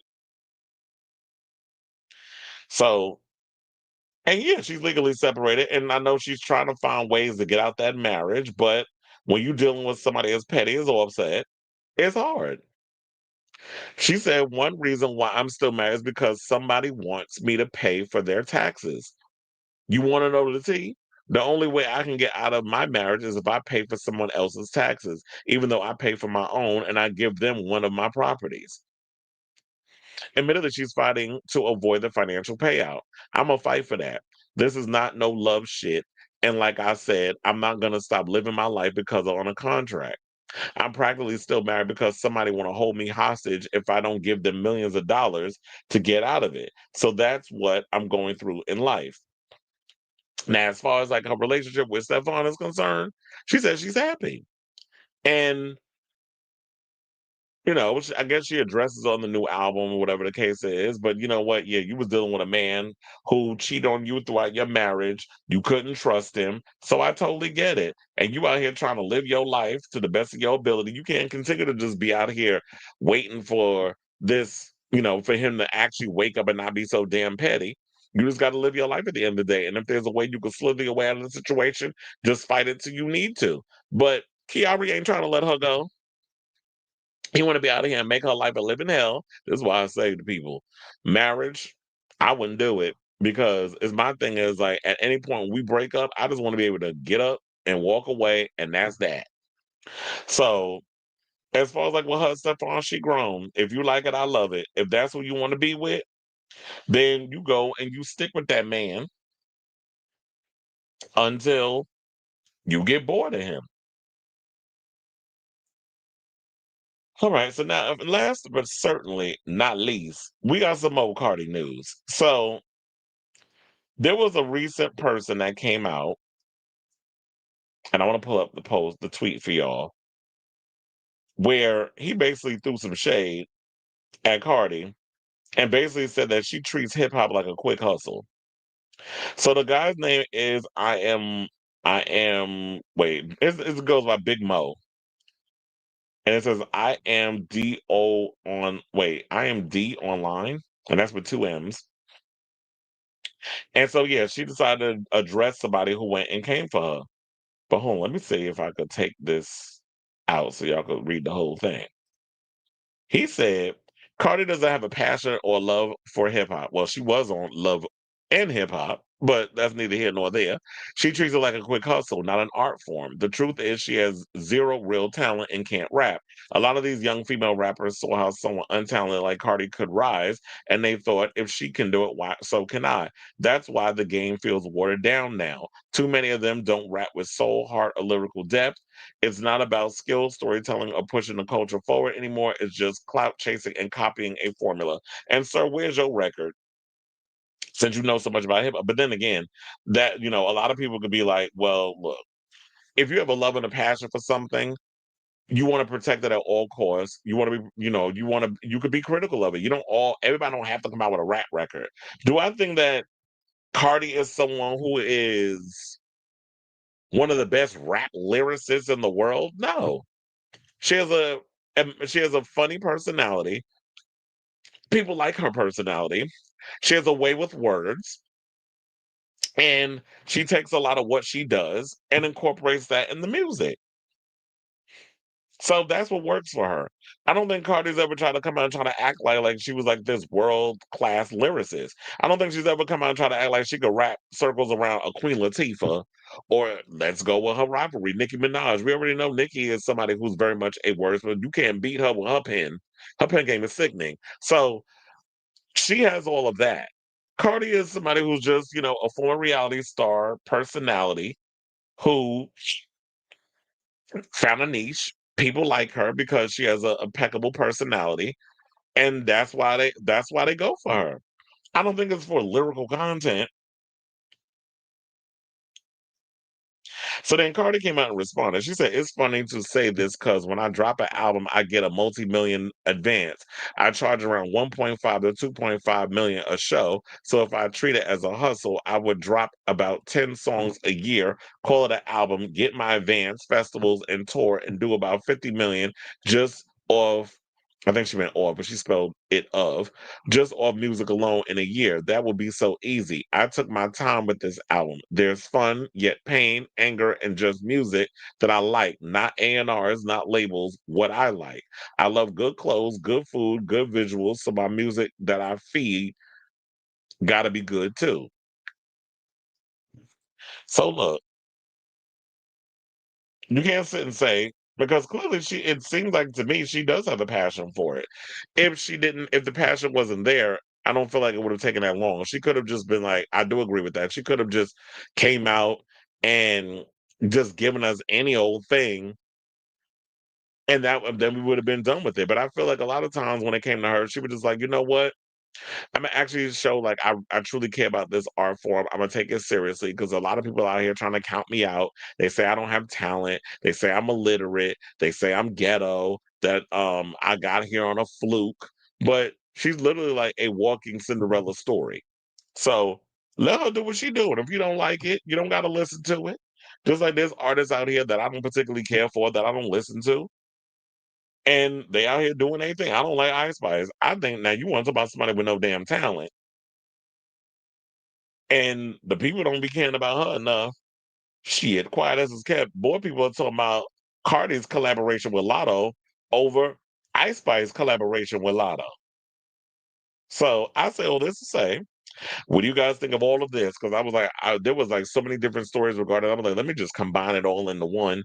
And regarding Cardi, the whole JT situation, the divorce situation regarding Offset, and the fact, do y'all feel like she does treat hip hop like a quick hustle? I mean, quiet as it's kept, isn't it all a hustle? But I do feel like this is someone who takes a lot of like she was out here, she's doing the music, but she's also living her life. Whereas I feel like a lot of times when we look at artists, they always want to make it seem like you have to constantly put out content, put out content, put out content, put out content. You can't have a life, you can't get in a relationship, you can't do nothing. Cardi was out here in a whole marriage, had 3 kids, got a new relationship, have got another kid.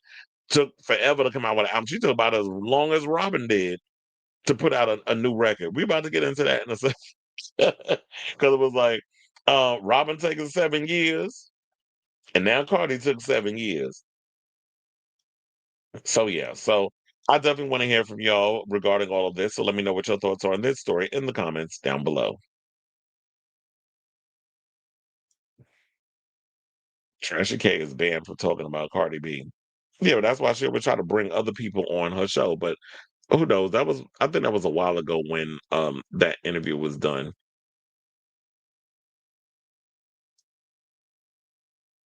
The album is a success, already platinum. Nicki added Freaky Grandma, which was on her greatest hits album, which flopped. Cardi B doing old school promo and getting dragged. I had a conversation with somebody that was like, what do you think of the rollout, how she did the record and everything? They were like, I didn't like it. I'm like, I do, because I get it. That rollout, it was quintessential New York. Like if you've ever gone to places like particularly Harlem, I would say Jamaica Avenue in Queens, but Um, Harlem particularly, when I used to live out there and when I used to always go out there coming up, um, you would see people pedaling. I mean, they still do it, pedaling on the train. So I got that thing what she was doing with that. Also, the blanket on the street where she got the CDs and the vinyl and all other stuff laid out. That's how a lot of these people made their money.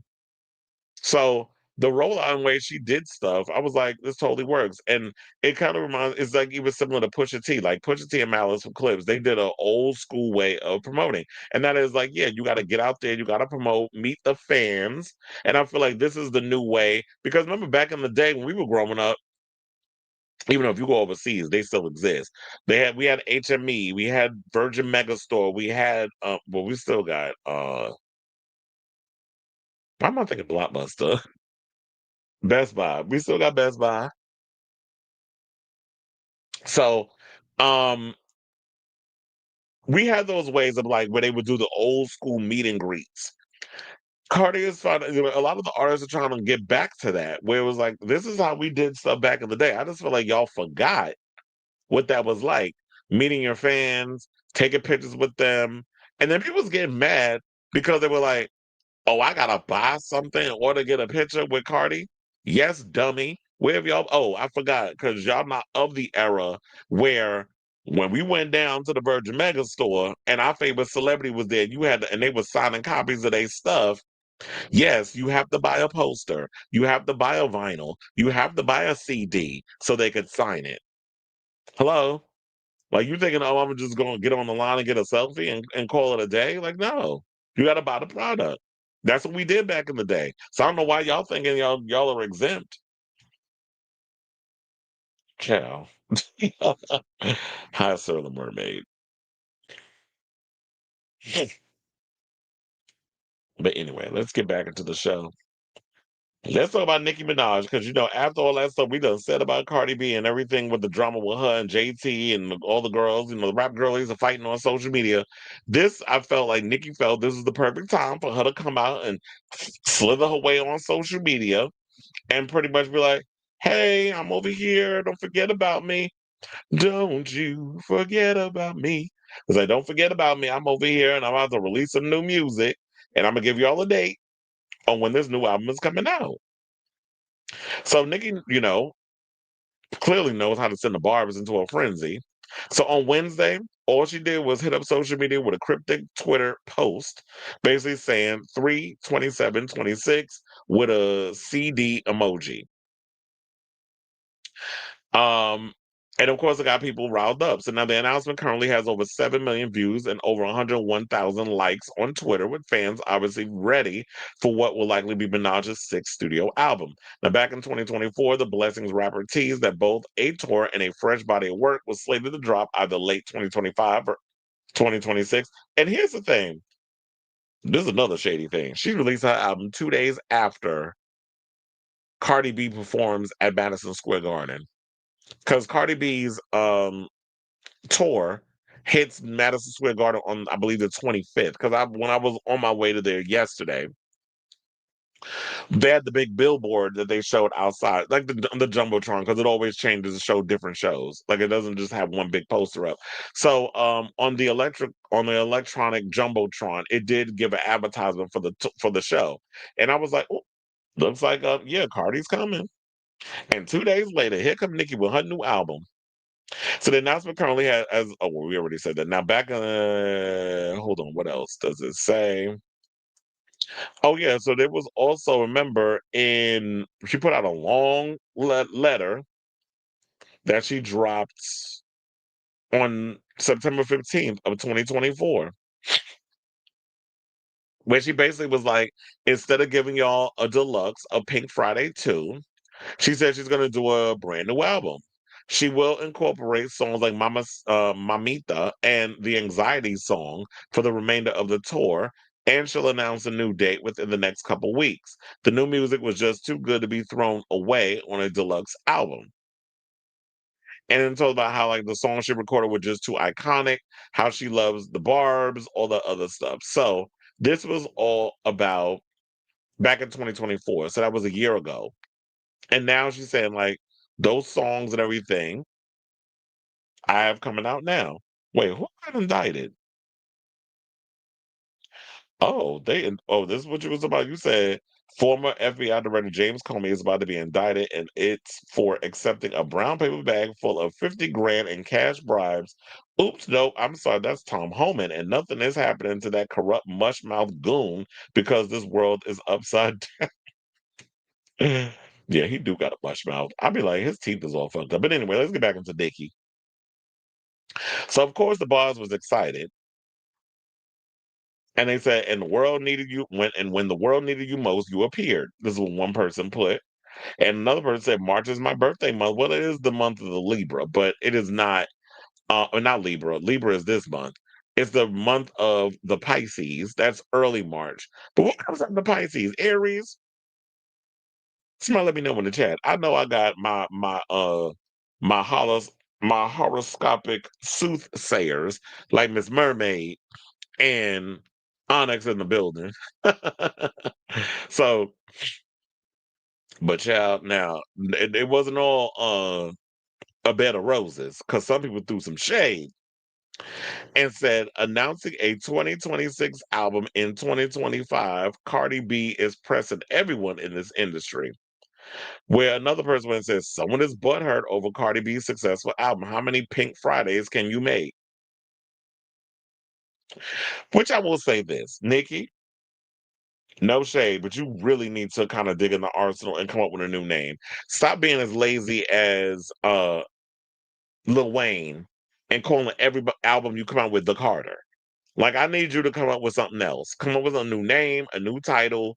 Really boggle yourself down. Because I had this conversation. I think it might have been Key Matt was having a conversation about Nicki and everything. It's like, yeah, when she really takes the time to really invest and give you those songs, she really will pipe down and give us those songs. And I feel like stop worrying about chasing radio hits and all that other stuff. Just really get in there, get to writing over a sickening beat, whether it's a pop track, like a real get down the gutter hood track, or you want to be versatile and kind of play up all your different characters, like bringing out Roman and so many of the others. I think that's what the fans want. The fans want a little versatility. So hopefully this album will be a little versatile. It'll be playful, but I do agree. It's like, ma'am, uh, the timing is a little messy because it's like with all this other stuff going on, you decide to announce your album release the week that Cardi's album come out, which people kind of no, well, this is another thing I'll say no shade on. I think we all knew that was going to happen because she's notorious for doing that. Anytime Cardi would release or talk about dropping something, Nicki would make an announcement and all that other stuff. So, n- not surprised. I just think people have short-term memories, but good for y'all calling it out. But I'm definitely curious to hear what the music sound like once she drops once the album comes out. Once you start releasing singles, 2026 is gonna be a damn good year. We getting new Nicki, we getting a Cardi B tour. Justin Bieber allegedly gonna be at Coachella. I say alleged because I'm just waiting for that shoe to drop where he decides to drop out a week before, or a couple of days before, or the day before. He actually supposed to hit the Coachella stage. I'm just waiting for that next stunt with him. He gonna take that money and run and be like, "Oh, my lupus is acting up." Watch. And so there's a lot going on. Gaga's gonna be closing out her show at Madison Square Garden, the Mayhem Bowl. Yeah, she picked 3 more dates. Her final night is she's closing out the garden. And so there's a lot of really good shows coming out in 2026. I already started seeing like a couple of um the 2026 events that's popping up at the garden. So I definitely hear from y'all. What do you guys think of the story? Do you think that was just an innocent situation on Nicki's part, or was she out here being messy, deliberately announcing her album is coming out around the time that Cardi B, with all this news of her album going platinum and all the success that she's getting from the sophomore record? Sophomore slump, she is not going through. So let me know what you guys think of this story in the comments down below. Janet on Cardi's album is the same thing as Billy on Nicki's album, samples that outshine the actual. Okay, so I was correct. I said it was Aries season. I'll be thinking sometimes I'll be remembering the signs of the month and all other stuff, but I surprise myself sometimes. Excuse me. All right, y'all. So let's get back into the show. And let's talk about an album I'm really excited to hear about. Let's talk about the electro pop version of Sade. Let's talk about Robyn. So, word on the street, and that be courtesy of Claus Allen, who you know or may not know, has produced a lot of songs and has collaborated with Robyn on some of her most iconic hits. He actually revealed this tea on a Swedish podcast, which somebody went and translated it. But here's the thing: yesterday, when I found out this news, I was like, "Oh, now I need to revisit this Robyn discography because it's been a minute since I've listened to her music." So I listened to Honey. I listened to the album. That is a slow burn. I love the album because it has like so many jazzy elements in it, and there's like a lot of electronic elements. So it's like a lot of things that she's doing. Was like it's got some sultry R&B. It's got some jazz moments. It's also got that electronic stuff. So it was like a huge departure from Body Talk. Body Talk I did not revisit, but I listened to Honey, and then afterwards I listened to her collaboration with Royksop, which I absolutely love that EP. So many great songs on that EP. But I'm hoping that we get a lot more of the electronic stuff. And look, if it wasn't for people like Robyn, we would not have artists like Charlie XCX and Troye Sivan and so many others that we have out now, where she kind of brought like that emotional electro pop. So I even think Lord, we could even categorize her in that whole situation. So the widely beloved, massively influential cult pop star Robyn only makes music when she feels like it, and she doesn't feel like it very often. Robyn's last album was Henny, in the words of RuPaul, which came out in October of 2018, almost exactly 7 years ago. And Honey was Robyn's first album in 9 years. Its classic predecessor, Body Talk, came out in November of 2010. Most people can't disappear for 8 or 9 years at a time and return to a ravenous audience, but most people are not Robyn. In April, the Swedish singer spoke about it in a interview with Paper, where she was asked about her tendency to release music and then disappear from the public eye for years. She said she's been in the studio a lot lately making new music, saying, quote, "That's what I've been doing for the last 2 years, but I've also had a baby, so my life has been very domestic and Stockholm based," she explained, and said that having a baby made her excited to make music again because what once felt like work now feels like a vacation. Is what she said with a laugh. Now, thus far, Robyn has made no statement about a new record, and she's not really someone who teases things out for months ahead of time. Now, last week, however, her longtime collaborator Klaus Allen appeared on producer Per Nordmark's podcast, Nordmark Pod, last week, saying GAFFE.se has a quote from him that our own Scott Lappertine translated from Swedish. Well, this is from Stereo Gum, by the way, so I want to give credit to them where I got the story from. So now, about 55 minutes into the conversation, Alan says, "Just finished a new Robyn album that's coming out. Super exciting. Very proud of it." That is super exciting. Now, Alan also mentions that he's working with Weezer and Show Me the Body, both of which are interesting. Well, I don't know who Show Me the Body is, but a Weezer album? That's going to be interesting. First of all, I worked a Weezer concert. They're actually entertaining live. So I can only imagine like what the music would sound like when they collaborate with each other.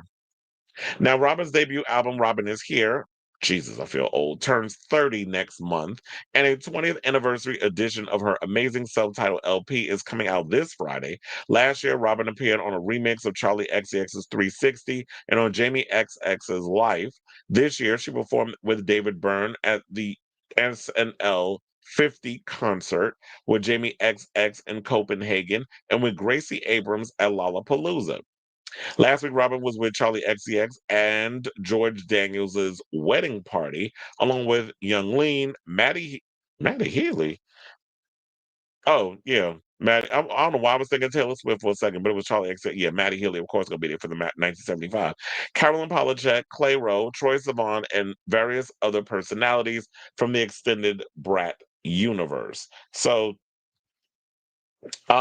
yeah, looks like we're getting new Robyn music. I just wonder how long we're gonna have to wait. Cause bit, ma'am, I don't wanna wait for our lives to be over. I want to know right now. That ain't her song, but I don't want to keep waiting for you to give us new music. What does it sound like? Has it evolved since the last work you did? And I definitely want to see her get out here and tour. Like I would love to see a Robyn tour. I forget what it's called, but I know they do like a Robyn night in Brooklyn. All the hipsters get together and they celebrate all things Robyn. I believe she showed up at one of the events too. I think they do it at $3 bill. I can't remember off the top of my head. If I'm incorrect, let me know in the comments. But um I know they was doing like this annual thing in Brooklyn celebrating the music of Robyn. And Robyn definitely gives hipster tease with her overall look and all that other stuff. So I'm definitely looking forward to hearing this music. I know when she first came out, and I wasn't the only one that thought that was a black girl that was singing. When I heard that "Do You Know What It Takes" on, when they had her kind of doing like the whole Max Martin was producing her stuff, and she was sort of doing like that R&B pop, type music, kind of what Britney Spears started doing later on. And then hearing Robyn, I'm like, we all thought I was a black girl.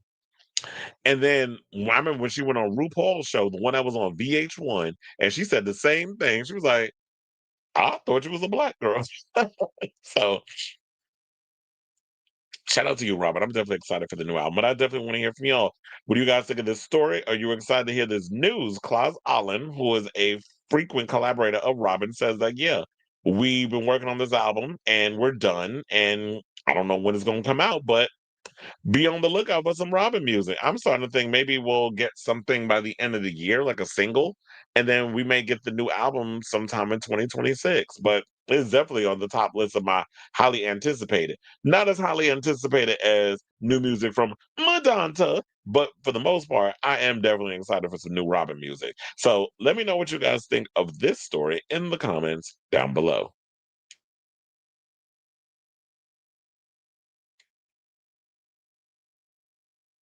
You said, I thought about this the other day, but I missed the days of me being obsessed with female rappers. Maybe it was just a teenage phase. Yeah, I don't think it's just a teenage phase. I'm the same way.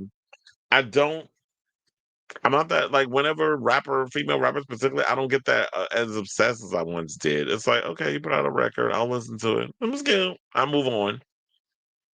Maybe, maybe our attention spans have been just wrecked. In order to sample "Stop in the Name of Love," Jay had to get to oh to Motown, because yeah, that is a Motown song. Well, as long as I ain't gonna give up on my other songs, I wouldn't be all that upset. But I would be upset. I mean, the 100% of the royalties. I'm like, damn, I can't get a percentage. Just like maybe 10%. Me too. My soul sister, we both June 12 babies. We said this year was also the 15th anniversary of Body Talk. Jesus. We'll probably get the album by the end of the year if it's done and imminent. Definitely quarter 4 of this year or quarter 1 of 2026. Yeah, it's been a minute. We need some new music. And Melanie C. hints her 9th album and the 30th anniversary tour. We can do a stadium tour worldwide. We were approved. We're not a fan. Spice Girls could do a huge stadium world tour. I think people will go and see them in the stadium. I definitely would like to hear new music from Melanie C. I know they say like it's harder to put out music, but I'm like, it's a lot cheaper to put out music. So I don't really think it's that expensive because these days, if you know, like with me, for example, like I know somebody that could do album covers.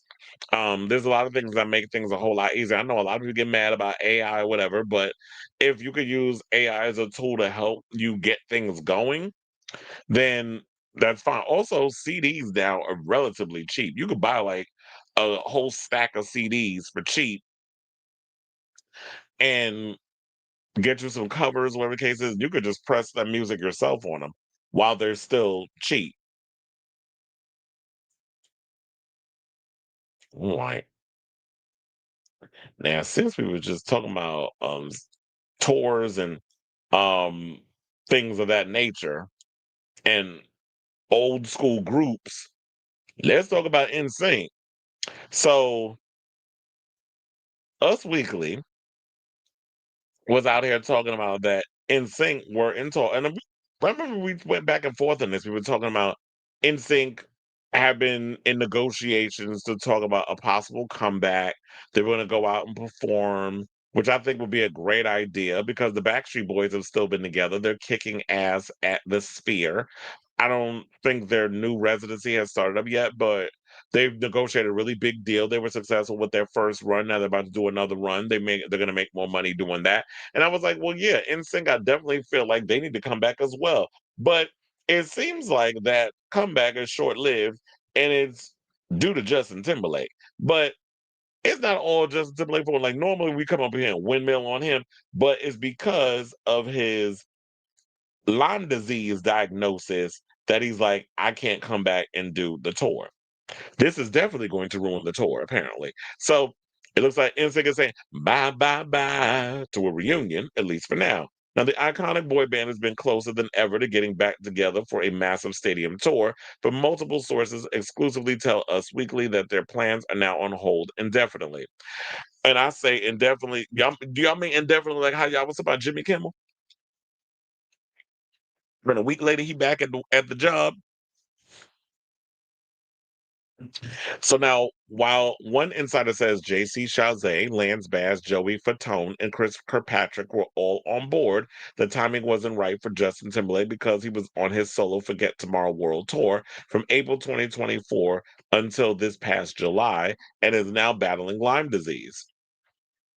Yeah, so he was on like a year, what was like 15 months. He was out there touring. That's crazy.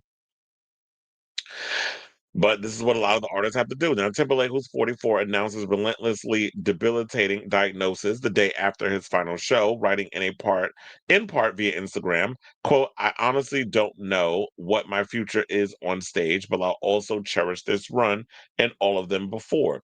Well, I feel like, you know what? Justin has had a good run. He's got the bops. We like the songs and everything, despite, you know, his behavior and attitude and how we don't like him because of on the strength of Janet and Brittany, but Justin got the bops. Now, if you're at a point in your life where you are so sick and you're trying to figure out how to navigate through this early stages of Lyme disease that you can't um tour and perform and stuff, then don't do it. But honestly, I feel like what needs to happen is that instead of doing like this big traveling tour, if it's going to take an effect on him as a person, do a residency. I know some people be like, "Oh, that's copying off Backstreet Boys." So, ain't no new original ideas going around in the world. I mean, okay, so they had that deal. Let me get one of them deals too, and split it 5 ways or whatever the case is.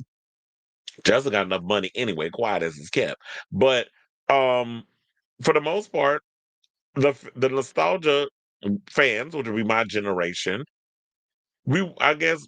I mean, I wouldn't mind a NSYNC reunion. I was an NSYNC fan. I was more or less a Boys fan, quite to be honest. I was more of a Backstreet Boys fan than an NSYNC fan, and I think it's probably because Backstreet Boys were around a lot longer and they put out more records and they stayed together despite everything that was going on. They understood over 30 years, we still maintain it as a group. Them New Kids on the Block still out here making music. 98 Degrees too, which the other day I saw a video of them performing a thong song. And I was like, and this is exactly why y'all are at the bottom of the totem pole in regards of boy bands. Because what is that mess? Y'all up in there trying to do the thong. So I'm like, no, we do not want to see Nick Lachey trying to do that. Although I will say this, Nick Lachey was fine as hell back in the day. I was living for Nick Lachey. He was like the pretty one out of all the boy band types. But then he just like I guess after seeing that reality show with him and Jessica Simpson and seeing how he was coming across over the years, became a huge turnoff.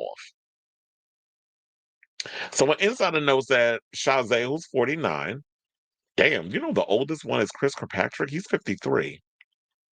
The youngest, I guess, would be Justin, because Justin's 44. Because JC is 49, Lance is 46, Fatone is 48, Kirkpatrick is 40, I mean, it's 53. So yeah, Justin's the youngest. They said they don't want to hit the road without Timberlake, who they publicly supported following his health update. And then that's when, they sent out all their little loves and things for him. Like Lance Bass sent out something. Chris said, I've always known my little bro was tough, but this tour showed me a whole new level of strength.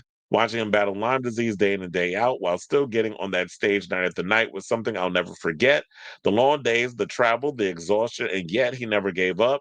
No complaints, no excuses, just heart, grit, and pure determination. That kind of resilience is rare. Well, that also comes with the generation in which he grew up, which would be my generation, because if we're told that, you got to suck it up. Even if you got the pain, whatever the case is, push through. You don't want to disappoint the fans or whatever. You'll get this new generation, you Gen Zers or Justin Bieber, they'll be like, oh, I got a pain in my finger. I'm canceling. And people be looking like, what the hell's wrong with y'all? But like my generation and more, I'm not saying that that's a flex or whatever, but it's just like, yeah, we pipe through the pain. Whatever ailments and stuff we going through, we don't want to disappoint the fans. So unfortunately, we just do what we got to do to, and then you have your doctors or whatever else is on standby that will help keep you, you know, up and ready to the best of your ability. So, Kirkpatrick also continued said, "Tour life is already a grind, but doing it while fighting Lyme disease, that's superhero status. Here's the strength, perseverance, and one hell of a tour. Love you, little bro." Now, NSYNC has reunited, as we already know, several times over the years. They went to the 2013 MTV VMAs, where they performed a couple of their hits. They haven't performed live since 2002. That's over 2 decades. And when then they joined together on a song for the Trolls movie, right? And then when Justin was out promoting his new album, he basically what was it? Oh, when he went to promote his new album, whatever case, he brought out NSYNC and all of them, and everybody always kind of felt like, oh, here he go, using them as a crutch. Whenever he want to promote or do whatever, or get himself out of a little controversy, he want to trot all the members of NSYNC out like they're a little, bunch of props.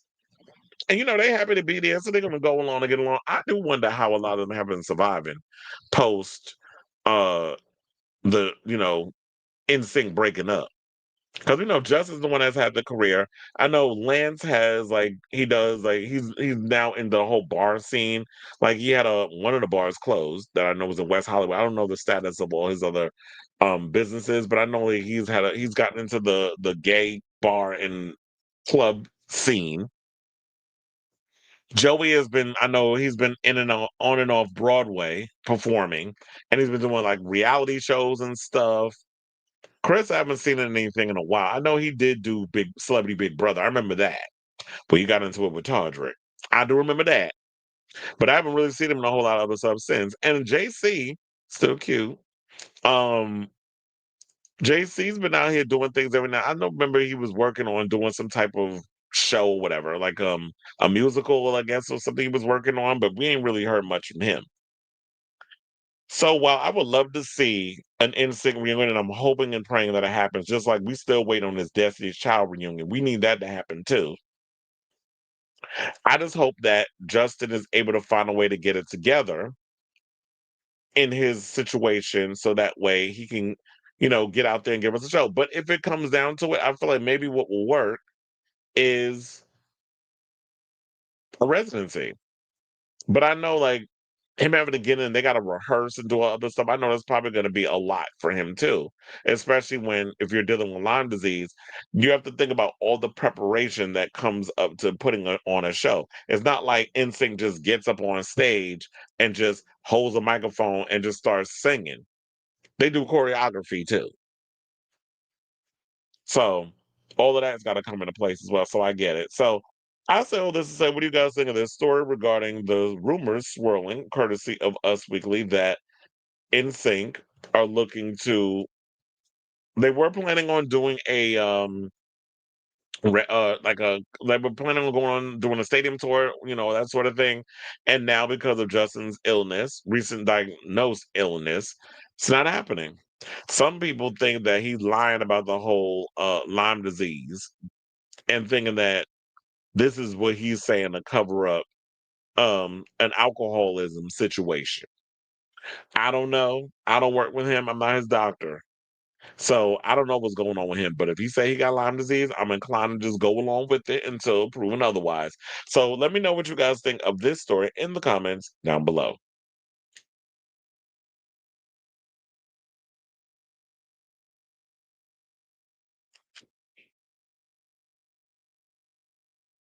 All right.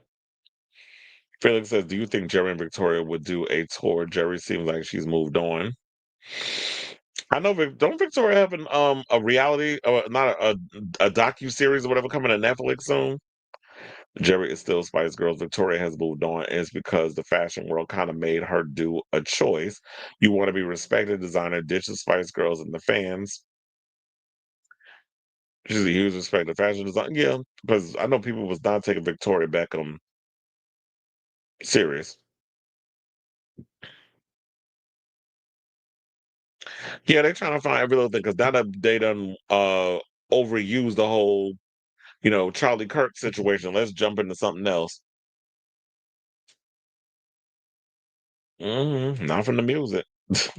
JT, sorry, is the new rap girl who I'm obsessed with. That Antifa, yeah, the whole Antifa thing is just hilarious to me. And you said at the beginning of this year, I got a migraine and went to the ER because I thought I was losing my memory. I never experienced one before, so I got scared. I got a CT scan. You got a CAT scan done. And what they said? What did they say?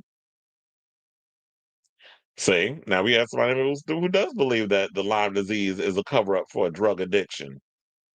Well, that's what rehab is for. Definitely back in the day. I mean, first of all, I had a thing for JC over Justin. Justin was being propped up because he was young. They dyed his hair platinum blonde. You know, they wanted to play up that whole, youthful thing, not realizing that it was a lot of Chester molester tease that adults was putting off on kids in those days. So they were trying to play that up. But I was never into Justin like that. He said they said it was just a headache. They probably thought he was like, "Oh no, I never had nothing that's going on like this." Maybe he was stressed out over something. But look, better safe than sorry. Because a lot of times people try to wait it out with whatever pains that they enduring, and then all of a sudden they end up with a damn brain aneurysm. So at least you went to the doctor to find out what was going on.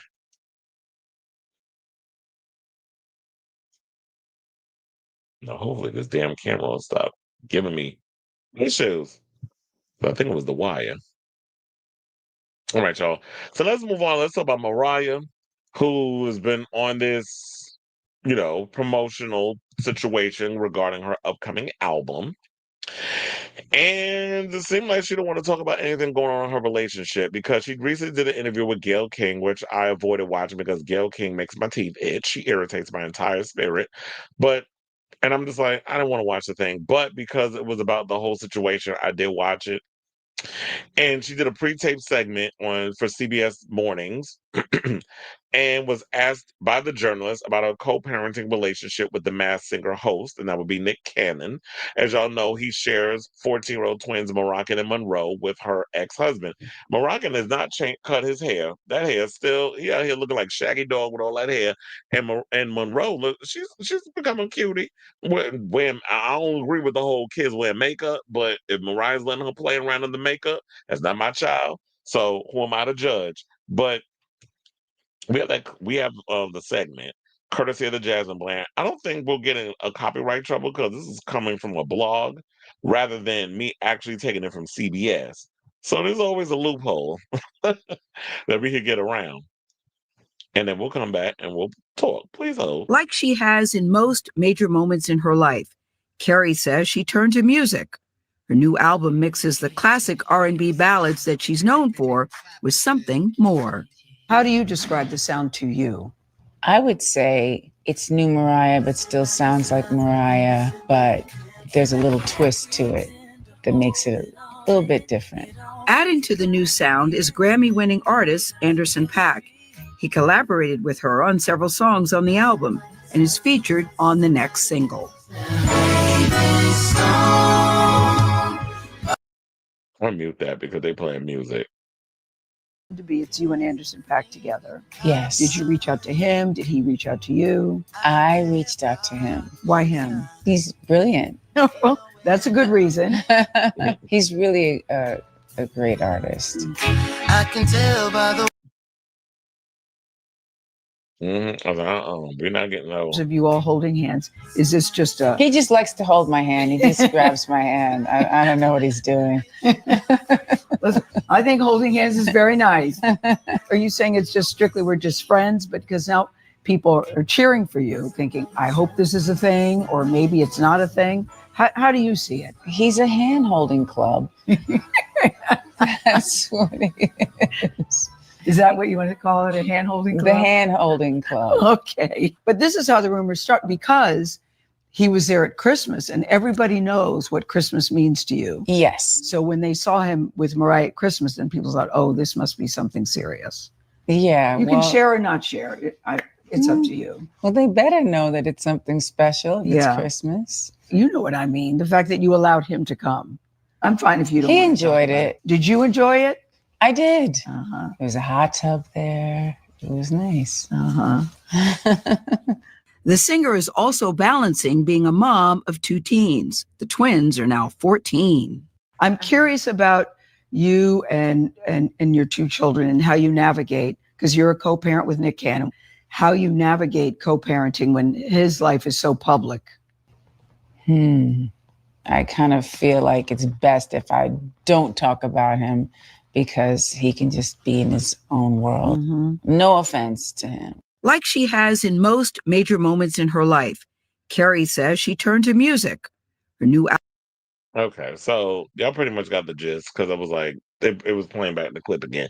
But I like the fact that she didn't address it. It was like, yeah, he's in his own world. He does his own thing. I'm not gonna talk about whether or not how we co-parent with all the other stuff. Nick has said all the things he needs to say on social media and in his podcast or whatever show that he's doing. He'll talk about, or if he's on the Breakfast Club. I mean, I don't know. I didn't watch that whole Breakfast Club interview that he just did recently, but I know like he's addressed the whole thing about like with him having all those children, that it was a trauma response. And you can't say the same thing about Moroccan and Monroe because he had them kids first. And that came from a place of after the divorce that he had with Mariah. I do feel like that he was dealing with some sort of a trauma response, a trigger. We already broke all of that down, where he probably felt that, you know what? I come from an unconventional family where marriage was seen a specific way, where I guess they didn't believe in monogamy or some sort of thing. And I was going to come and I was going to break that chain by being married to one of the biggest artists in the world. And yeah, our marriage didn't work. So what had happened was that may have triggered something. And hence, instead of him dealing with whatever issues that he had bubbling inside of him, which, like I've said many times, men are not taught to deal with whatever trauma or type of issues that they got to deal with because that's showing emotion. Men are not, a lot of y'all like to teach men not to be emotional. Stop crying, be a man. Mind you, the child 5 years old, you tell him to be a man. When he grows some hair on the balls, then we could talk about being a man. But that's not what that is. And men should be allowed to be emotional and have feelings and express themselves and do all those things. And he probably felt that he wasn't able to do that. So he reacts a certain way by going out and slinging ding-a-ling to whatever coochie was going to come in his way. And instead of him wrapping it up, he decides to get him pregnant. So now you got a litter of children running around on top of what you got with Mariah. But the thing with Mariah is the difference between Mariah and all these other women. Mariah don't need your money to take care of them babies, as she likes to call them. She got her own money. She got her own mind. She got her own way of things. So she's good on that part, or on that front, I should say. So yeah, they were married. They said they were married from 2018. And then, 2008 and divorced in 2016. That's 8 years. They were together for a long time. And she had her twins in 2011. They're 14. So, they said this isn't the first time she has spoken out about her co-parenting with Cannon. This past July, the singer addressed it in an interview with Harper's Bazaar, saying, "How do I say this? They spend time with him and they have a good time. They spend time with me and they have a good time. I wanted to make sure I'm always fair about the situation because it's tough to grow up with divorced parents." Despite not being together, Carey and Cannon continue to support each other from afar and their kids, who they affectionately dubbed them kids. And that's why I was like, back when she was younger and they were younger, she called them babies. Now she called them kids. So yeah, I want to show y'all the video that I was showing y'all of her and Monroe or Roe, playing the makeup and all the other stuff. Daughter's gotten so pretty though. So you got some cute kids. Shout out to you, Mariah. You definitely know how to make some pretty kids. You and Nick. Nick got some cute kids too. So I want to see what else. Is there any comments and anything with the people saying? Oh, so one person, I'm so glad everyone knows his other kids are not Mariah's concern. And why would they be? It's like, those are his children. I'm worrying about what I got over here. Another person says, see how she refused to talk about him, and all he's done is talk about her since the divorce and his procreation spree. Another person, in other words, she doesn't know him. That's not what it was. She knows her baby's father, well, her ex-husband, but she's not trying to give y'all no ammunition to create mess where there isn't. Another person said Mariah is too rich to be bothered about Nick Cannon and his antics. And one person said, I love how Mariah has always had the nonchalant attitude when it comes to Nick. Kind of like out of sight, out of mind. We just got children, that's it, because she doesn't indulge in his foolishness. I think I kind of very much am nonchalant about stuff too. Like, a lot of people be like, you have a late, like, if I'm like not doing a show where I have to be animated, a lot of my demeanor is very much laid back and nonchalant. Like, I just be like, whatever, it is what it is. I don't sit up in here and stress myself out over BS. And the last comment I'm gonna read is, what is a hand holding club? I do agree with that, because I'm like, Mariah, what are you, 5?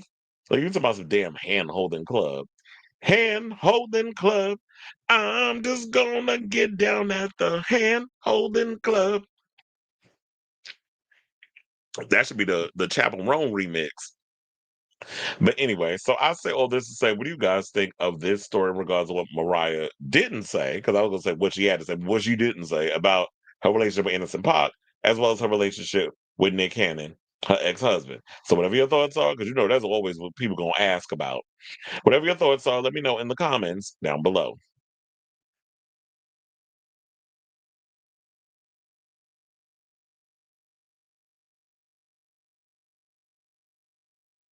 Mm, mm, mm, mm, mm. Hold on, I gotta keep going up.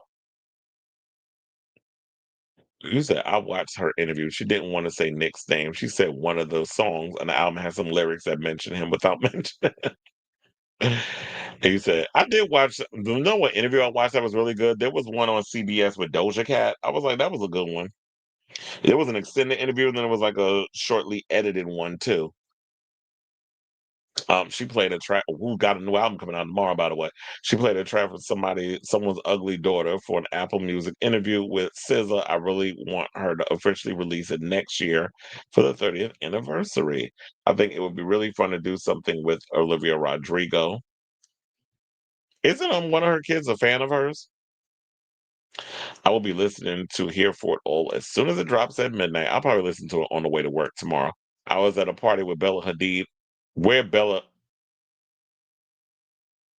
Bitch. I believe it. I was at a party with Bella Hadid hooked up with Mauricio Umansky, and it was all kept hush hush. Why would I not be surprised? And it's funny because her mother was on the Real Housewives of Beverly Hills, and you out here laying low and spreading it out with Mauricio. But we already knew Mauricio was a big old cheater, and you can't tell me that Kyle wasn't aware either. She knew. Bella is totally anorexic, and the poor thing thinks it's Lyme disease. She was shaking, picking up a glass. Rich says, "Yeah, man, you got to check out that." Damn, I think you watching all the way in the beginning. He said you got to check out that Jason Momoa show. Okay, he said his cheeks be out on the first episode, just out, then just out the whole season. That man is built. Never knew he had them kind of. No, Jason is definitely thick in all the right places. That's a big man. Shout out to Lisa Bonet because she had a good one. But now they're not together no more. Now he's with Adria Arjona, who I'm pushing for to be the next Wonder Woman. Who kind of looks like Lisa Bonet, actually. He definitely has a type. There are a million polite ways to say none of your business, and Mariah seems to know them all. That is true. I'll tell you, that lady can read. She must have hung out around a lot of homosexuals, but remember, she is a New Yorker, so she's been around. Oh Lord. All right. So we have about 4 more topics left until we're wrapped with today's show. So before we get to those final 4, if you haven't already, hit the like button, smash the notification bell. All the stuff that I asked. Subscribe if you are new to the channel, definitely helps out. And I'm trying to get to 3K. It has been a slow process getting to that number, but we are the little engine that could. It's also a small channel, so I appreciate all of y'all that come in and chime in, comment, all that good stuff. I definitely appreciate all of y'all that come in here with the mess, the shenanigans, whatever you want to call it. Okay, so now without further ado, let's talk about Michael Jackson. I keep forgetting that there's a whole lawsuit going on between Michael Jackson and Wade Robson and James Sapechuk. But when I be forgetting, then the blogs and everything reminds me. So Us Weekly had this tea regarding Michael Jackson's accusers wanting $400 million in this civil lawsuit that they have going on against him. So John Brinker and John McClane, not from Die Hard, the two men in charge of the late pop star's estate dropped the revelation in court documents related to Jackson's daughter, Paris Jackson's separate request about legal fees. Because she said something, I think, if I'm not mistaken, because I've been trying to keep track of everything that be going on with these celebrities. I think this has to do with the fact that she thinks something in the milk ain't clean regarding the estate and the finances and all that other stuff going on. Now, in court documents filed on September 15th, the executors explained that they spent a substantial amount of money to employ various law firms that helped with the estate, which included the attorneys fighting Robson and Sapechuk's lawsuit. Bronco, who's 74, and McClain claimed that if the court sides with Paris, who's 27, who does not want the estate to pay all of the fees, it would have profoundly destabilizing consequences for the estate. They explain that if Paris gets her way, the estate will likely have to default in Robson and Sapechuk's lawsuit, where numerous depositions, discovery matters, and other matters are scheduled to take place over the next several months, and where Robson and Sapechuk are seeking $400 million. The amount Robson, who's 43, and Sapechuk, who's 47, were seeking as was previously unknown. The executors added, quote, "It would be a disastrous if for the estate to default in this case.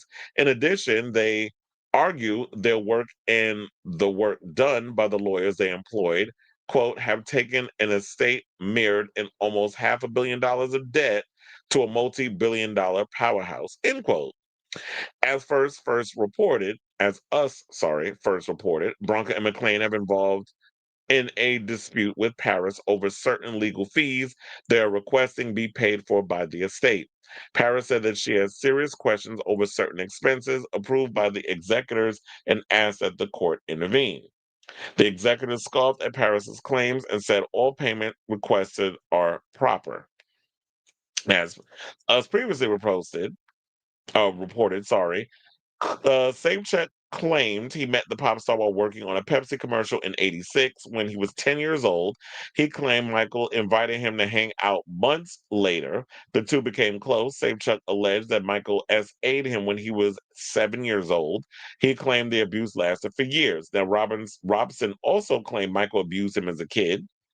He said the essay started when he was 7 years old and carried on for many years.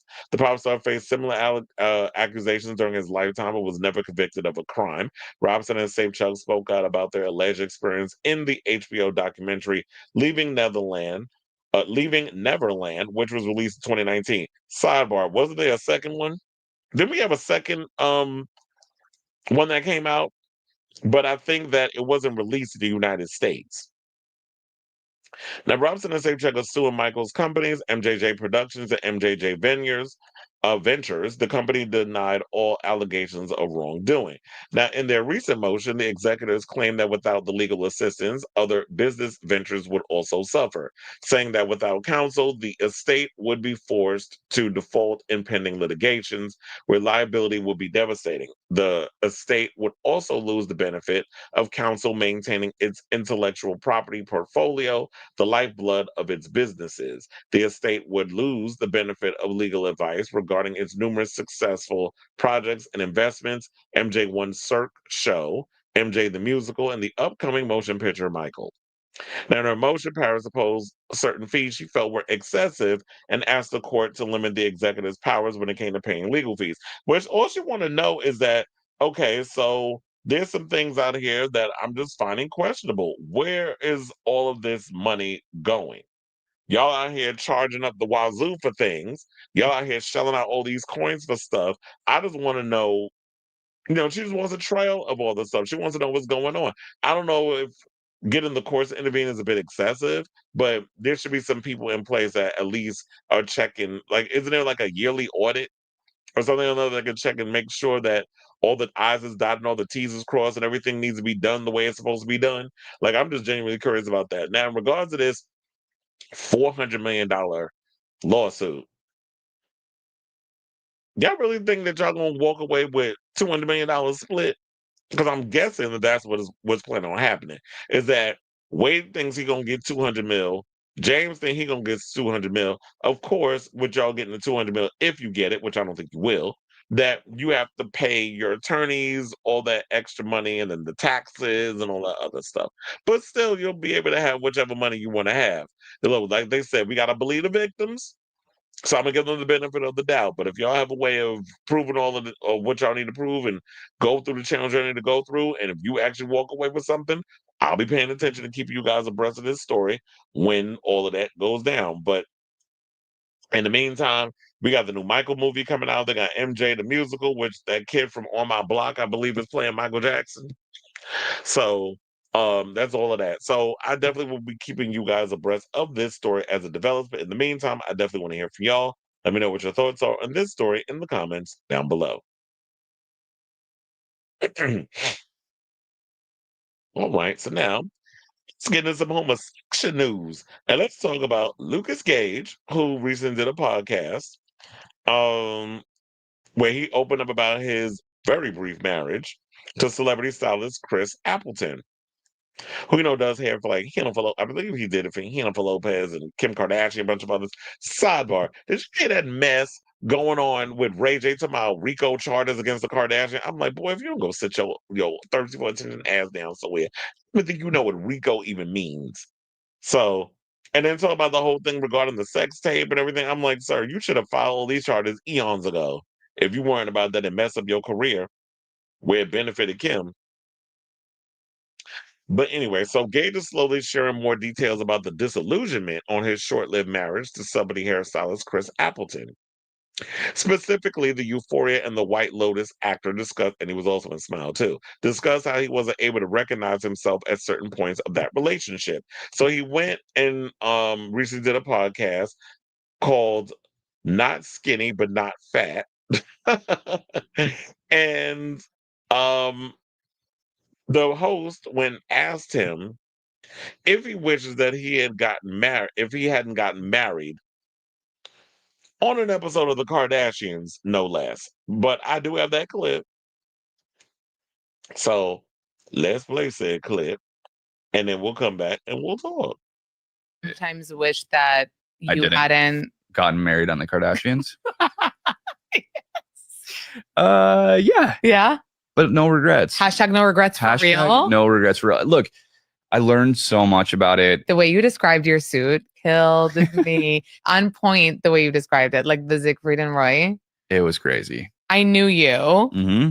and like love you. And then watching that episode, it's like, knock, knock. Where are you? Person. I don't know who that person is. Wow. There is a very crazy way that sometimes we go about prescribing people medication. Yeah. And I can joke about it and have humility and Yeah. laugh about it because it's funny and it's like, whatever. It's a good story. Do you feel like that was the reason that you ended up going through with something like this? Look, I'm not going to like put the blame on that. Yeah. And like, there was a part of me that was in love or Yeah. felt like he was in love and happy and just going with the flow or thought he was happy and going with the flow. But there was another part of me that I didn't recognize myself and everyone around me didn't recognize who I was. Wow. You Do you get it. sometimes Okay, so in a way, I actually like the fact that he took the high road in a lot of situations. He didn't necessarily 110% blame it on, oh, well, yeah, it was the drugs and I was going through a manic episode. And it's like, yeah, when those chemical imbalances is going on in your brain and you had spur of the moment, like I've done things where it's been spur of the moment and kind of just jumped out of myself and jumped into things that I shouldn't be jumping into. But then you know, I mean, I've never had been prescribed medications, although there have been many a times doctors have been trying to put me on medications. And I remember as a kid, my mother refused. She was like, "You're not going to be drugging up my child." But when it comes down to the situation, it just felt like, yeah, I think also when you get caught up in that Kardashian web, that it's like it becomes this whole big crazy whirlwind of a thing. And then I could totally see like, yeah, your real friends, the people who really know you are like, who are you? It seemed like you lost a sense of who you are, a sense of self, a sense of worth, a sense of, all the things. And I do agree with that. That was the perfect analogy where they said it was giving Siegfried and Roy tease with them outfits. Like who came up with that look? The fur coats and I was like, that's something Kim probably told y'all to put on. Cause if you had a real homosexual, somebody who really knows about fashion, if Kanye was up in there, he would have definitely told y'all put some outfits together that made y'all look some kind of presentable. But yeah, them outfits was a mess. But that's what you wore on your wedding night. I'm glad you finally came to your senses. And by the way, I was like, what's her name? Because I just had her name, the girl who did the podcast. Amanda Hirsch, that's her name. He also, and then also, I should say this: Gage's ex spoke out about their divorce and the private pain he felt with during their marriage on an episode of Jay Shetty's podcast, saying that he was the one to file for divorce. Appleton explained the marriage ended because they just weren't aligned as two individuals in a relationship.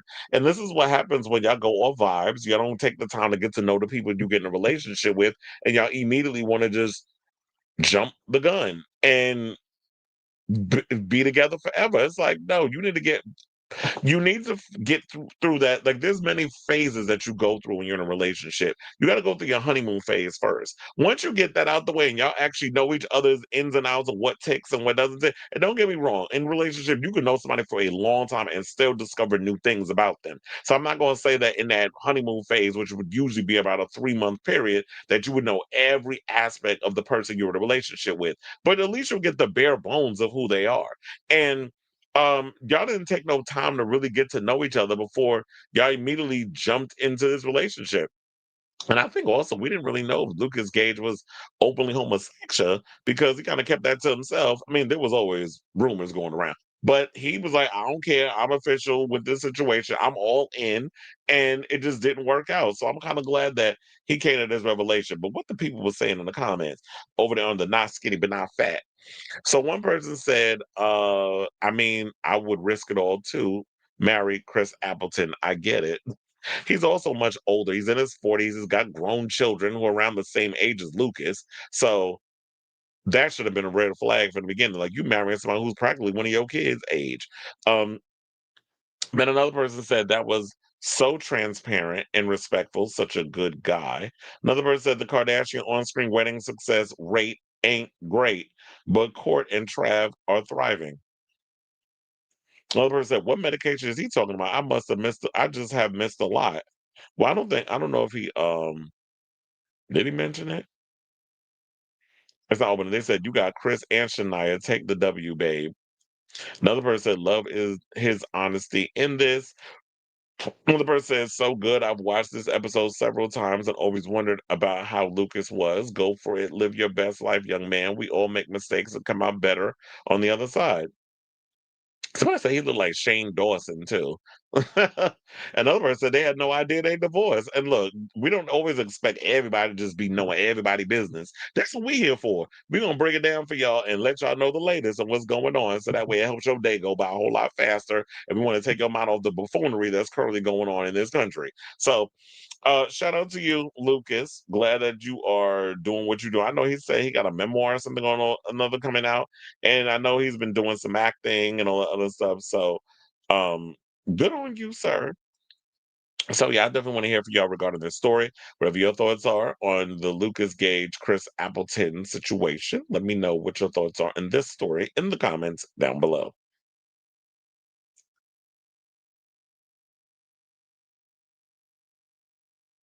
There are a million polite. Oh yeah, I read that one. Cloutrimony. I mean, it could have been that my friend was at a club in Monaco and Lukas Gay and Yasmin didn't get in and they threw a fit. Oh no. Don't tell me you out here trying to act like a diva.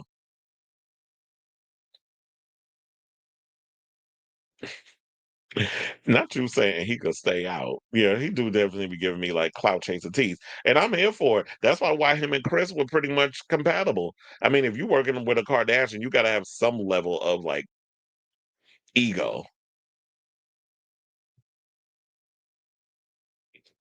All right, now let's go from hold on. Damn thing keeps moving. So we're not gonna move during this segment, yeah. Well, let's go from one homosexual to another. That's about Khalid. So apparently, Khalid is receiving some homophobic backlash because he was out. Not sure. Well, he dropped a clip. I don't think the video's out yet. I think it comes out this week. The song is called "Out of Body." It comes out okay. It comes out on the 26th, which is tomorrow. That will be a Friday. I'm saying all this because by the time I cut all this up, I need y'all to know when I'm actually doing the thing. But anyway, so he is getting ready to launch his first album since they said coming out as gay, but no, he was outed by Hugo Diamante, who prides himself on being an artist, but them songs ain't hitting. No shade. But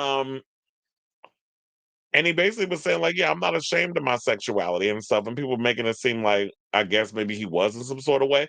But then the 5-time Grammy nominee shared a brief 15-second video clip of the video in which he's being pressed against a grimy bathroom sink by a man who then appears to go in for a kiss. In the next scene, a hand comes up towards Khalid's chest, suggesting the man is on his knees. So he's getting a little sexual with it in the video. The homo, because I got the clip, I want to show y'all. Um, Courtesy of the Twitter. If y'all have not seen the clip of the video already, I probably had it open already. So yeah, and look, I don't want to hear nothing because at least look, the man there is black. Because y'all be getting mad anytime a black homosexual get on camera and start performing. Y'all be mad because his co-star is not dark skinned. Well, look, he got him a dark skinned man. Now shut the fuck up. So hold on, let me mute it because I don't know if we can get in trouble over the music. So yeah, here he go. He's slim-ish. Miss Mama is prancing in that bathroom, giving us Britney, I'm a slave for you grinder tease with the choreography. The song, I definitely need to hear it. One more time, one more again, so we get to see the clip. It's cute. I need to hear the whole song, so I'll definitely listen to it tomorrow. But and look, I've been saying for the longest, we want our gays to be out here giving it as it needs to be given in regards of if you have the talent, you have the wherewithal that you want to come out and give us a little something, something, a little shimmy, a little whatever, then that's what we want from our pop girlies and gays. But apparently there's some people out here that are big mad because Khalid is out here expressing his sexuality, feeling like he was Little Nas X, because that's what one of the comments said. So they said over trancy industrial strength synths, Khalid moans so out of body as the group appeared to grind on each other.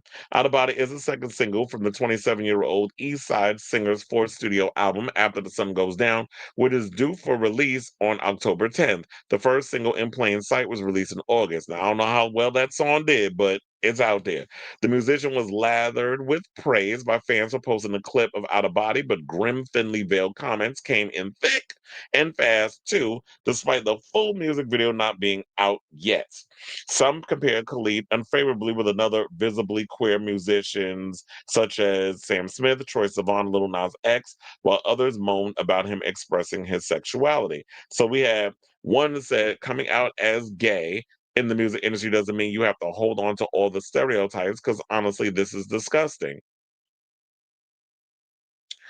What? First of all, what does that even mean? Like when you say coming out as gay in the industry don't mean you have to hold on to the stereotype. So what stereotype? The stereotype of a man showing his affection for someone of the same gender that he's into? And what I don't get is straight people do it all the time. Do even more scandalous things in the bathroom. Have you not seen Christina Aguilera's dirty video? It's like, so girls can be sexual, girls can grind up on boys and do all this other stuff, but God forbid if you see two men doing it, And we don't really see a queer black male doing the things that we expect and we want and we accept, I shouldn't say expect, but accept from our cishet female counterparts. One person said, gay ninjas in the industry always got to show us in the light of being sexual deviants. Like we have nothing better to offer than sex. Well, in real life, maybe, but if as an artist, if I'm a sexual being, yes, you're going to see all of that in my videos. I'm going to talk about all the boys I hunt. I'm going to talk about the boys that I'm pining for, and you're going to see me grinding up on some men's in a goddamn video. The fuck you mean? We got to show ourselves in the light of being sexual demons. And this is the self-hatred that I can't stand about some of you rhymes with maggots. The fact of the matter is, you want to be gay, but you could be the homo, but you can't be the sexual. That's a part of it. So why can't we talk about yearning for somebody? Why we can't talk about love? Why we can't talk about the feelings you get in your stomach when you see somebody cute across the room? Why you can't express those things? Because you uncomfortable? That's a you problem that you got to learn to deal with, sir and ma'am, whoever, sir, ma'am. A third claimed that Khalid's new music align signified another good artiste down, while a fourth said he was turning into not the Black Sam Smith. Why? Because she a big girl? After Smith fully embraced their queerness on their last album, Gloria. What the person said he got Little Nas X'd. Others have scrambled to his defense, lamenting that queer artists are expected to limit how they express themselves. One person tweeted, wait, hold on, because I gotta open it. It's a long one. She said, y'all have been shady about Khalid being gay for years. He gets outed, then stands in it now with his music, and it's a problem. This is why our artists, black, gay, or both, can barely blow up because y'all can't just shut up and support. The community is so aggravating sometimes. And that is so true. It's like, and then also want to say, y'all will gladly accept music that's clearly inspired or samples gay culture music from non-gay artists, but won't do it from artists that are actually out and gay. Make it make sense. And I'm going to be honest. When I heard a little bit of the song, I wasn't that impressed. I need to hear the whole thing in order to come to my conclusion. But to be honest, it's like y'all already know I live for my openly queer artists. I've always been out here supporting openly queer artists, the underground and the mainstream. When I was coming up, we had artists like Caswell, we had Peppermint who was putting out music every now and again. We had Sir Ari Gold, may he rest in peace. I had there's so many artists who were coming up in the underground scene that Kevin Aviance, there was so many artists that were coming out putting out music. And we're in an era now where there's more queer people than ever. And I do feel like we need to get people in that mindset of like, yes, why aren't we out here supporting queer artists? Y'all will sit up out here and some heterosexual woman, a Beyonce, a Madonna, all of these other girls, a Gaga. Gaga always wants about the gays, the gays, the gays, the gays, the gays. Y'all eat that shit up. The minute we actually get an openly gay artist who could sing down, probably have some good bops, giving you sickening choreo, giving you all the things that you accept from the Madonnas, the Kylies, the Gagas, and the Beyoncés, but y'all won't support them because they making you feel uncomfortable because here you go, making us look like a bunch of damn sexual deviants. So would you want to be a damn eunuch? You want to show like you ain't got no dick or no vagina between your legs? You think you got the Ken doll genitals? Like you don't be out here fucking? Why we got to sit and try to suppress who we are as people to make others comfortable? I'm not doing it. Not at my big age. It took me a long time to get to a place where I could be 110% comfortable in my skin, who I am, before, you know, I can't go back because I gotta suppress who I am and dim my light to make you comfortable. We just can't be friends then. Another person said, I don't get the offense over this. Music videos like this are done by straight people too. And you won't see anyone in the quote tweets talking about straight people are embarrassing us and portraying us as sexual deviants. Another person says, stop restricting queers' expression just because you feel uncomfortable, which is what I literally said.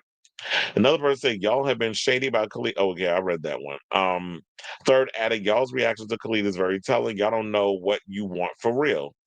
Another person said, y'all saying he doing too much, but if he were to continue being straight presenting, that wouldn't have been good enough either. Exactly, because y'all would be like, oh, now he boring. He not doing nothing in his video. He just standing there singing. But now, when he wants to, finally, he feels, I guess, at a point, maybe it was the record label of people behind the scenes, because you do get a lot of that as well. That sit and tell you, oh, no, don't be too out with it. We know you gay behind the scenes. Don't be too flamboyant. Don't be too this. Don't be too that, because then you're going to lose your fans. You're going to turn this one's off. As long as I got the girls and the gays, I'm good.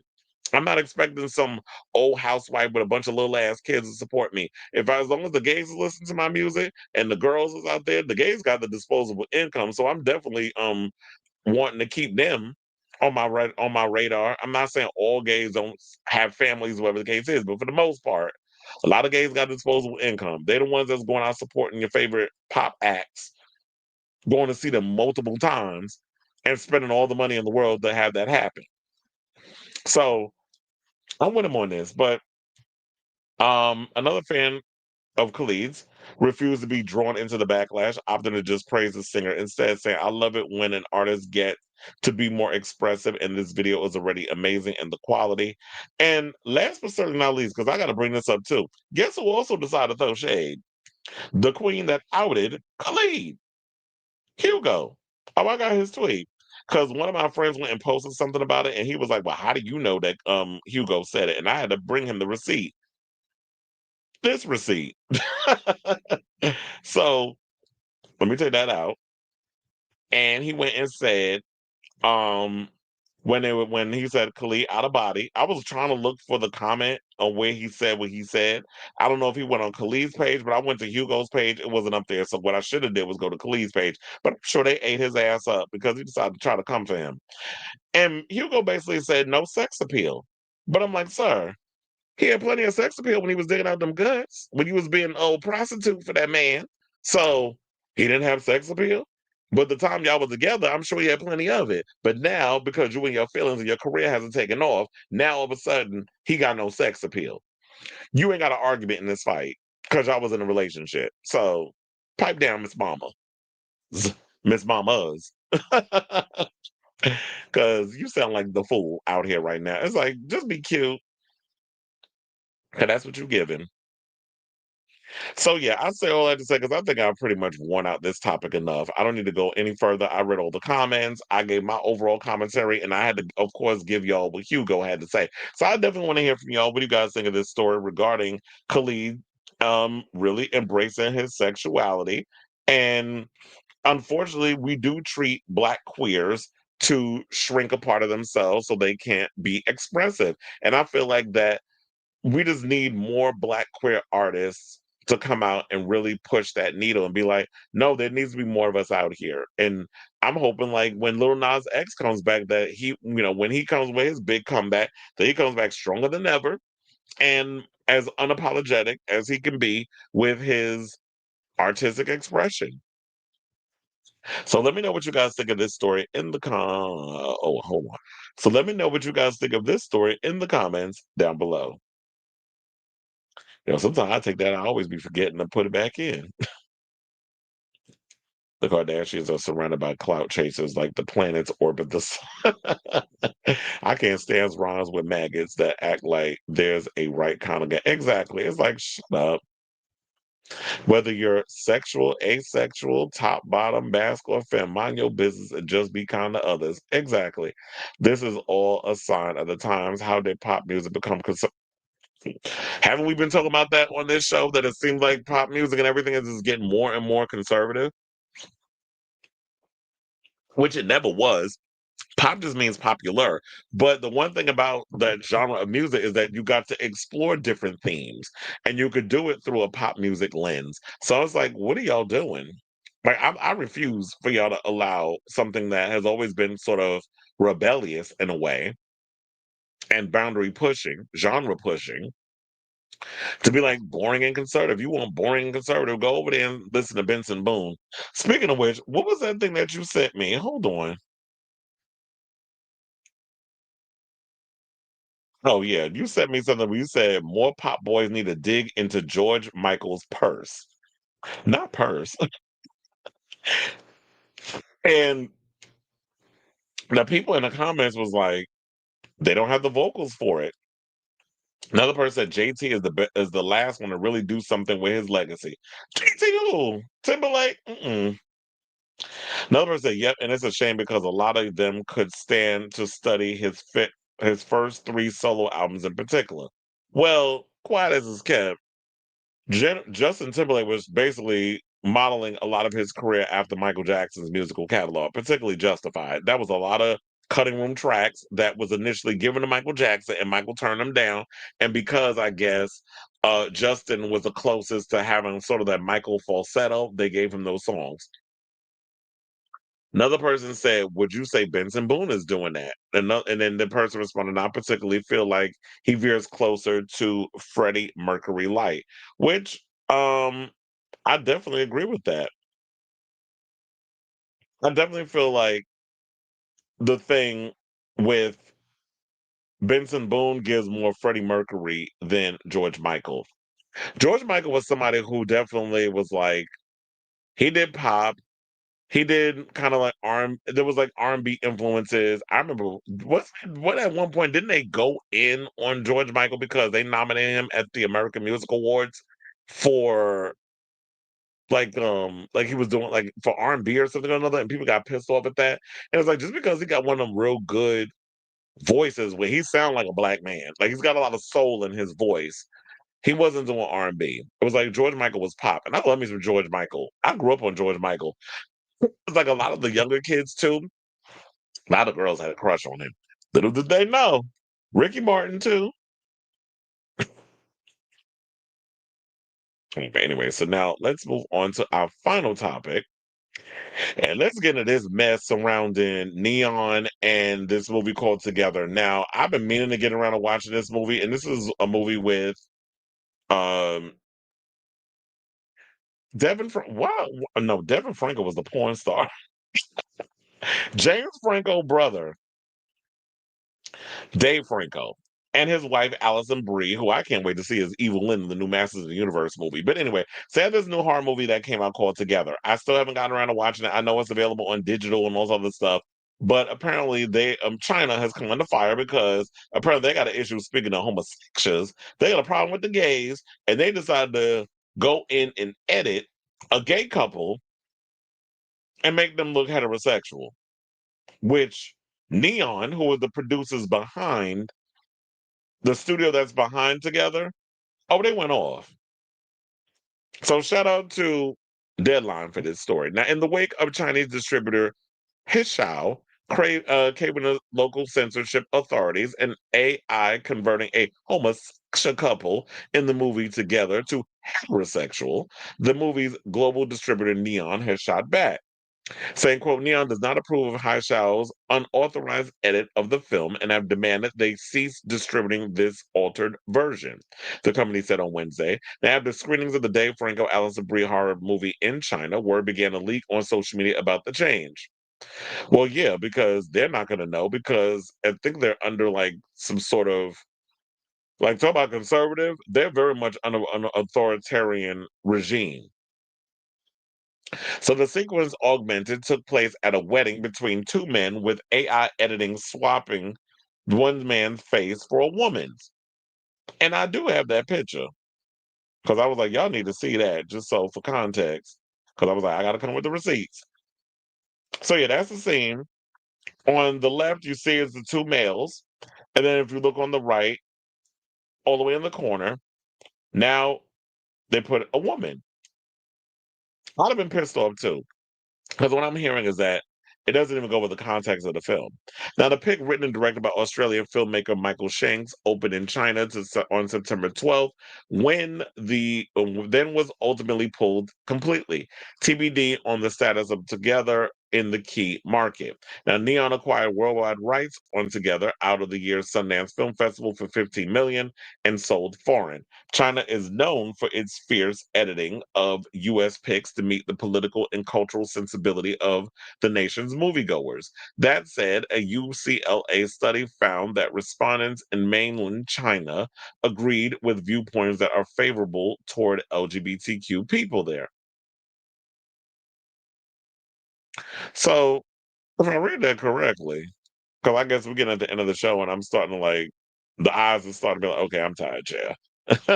Oh, so basically, it's weird because what they're saying is the attitudes towards queer people in China are positive. But if that's the case, I guess it's just the overlords that are running the country that's still trying to push a lot of these anti-queer, ideologies. And maybe it's because a lot of the children out there are queer, the parents are aware of it and have become accepting of them. I don't know what the whole policy regarding if you're openly gay, like what they do to people in China, so I'm not even going to speak on that. But maybe the times have changed because of social media. A lot of people are becoming more accepting of people who are different than them and don't follow a lot of the old school, outdated ideologies that the government puts on them. So they also went on to say same-sex relationships are hardly portrayed in mainstream movies and TV shows in that market. The 2018 movie Bohemian Rhapsody, which grossed $14 million at the China box office as part of a global take north of $962 million, reportedly had 3 minutes censored for references to Queen frontman Freddie Mercury's homosexuality and AIDS. Which is weird because that's way more than what we got in the movie. Because in the regular American version, y'all barely talked about his homosexuality. So I'm surprised that there was a 3 minutes that China had a problem with. Because y'all already know how I felt about that damn movie. Now, Together follows Franco and Bree as a couple who move to the country and encounter a mysterious force that takes a physical toll on their lives. It opened to 6.7 million in the US and Canada on July 10th and ended its domestic run at 21.2 million. But I wonder what the budget was for that. Hold on, let me look. Um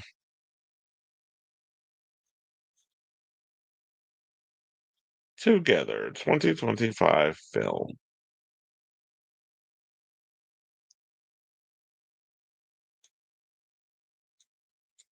Well, maybe I need to add a little more. Budget and box office. Okay, so the horror film Together has a reported production budget of 17 million. As of mid-September 2025, it has grossed approximately 32 million worldwide, with over 21 million domestically in the US and Canada and over 11 million internationally. So 17 million is the budget, 32 million worldwide. Um, I guess it made its money back. I mean, 32 isn't nothing to sneeze at, but at the same time, I don't know. I guess I expected to make more, especially on that tiny little budget. Look, it looked like I Know What You Did Last Summer made more money, you know, based off of its budget. So yeah, I definitely am gonna go check out this movie when I can, but I haven't had the time to get around to watching it. But yeah, so that's crazy that they're doing that in other countries where y'all sitting up in here using AI to change up people's stories because you don't agree with certain type of representations that's in that film. And I feel like if that's what y'all gonna be doing, then don't be touching my movie or don't even distribute my movie to your country.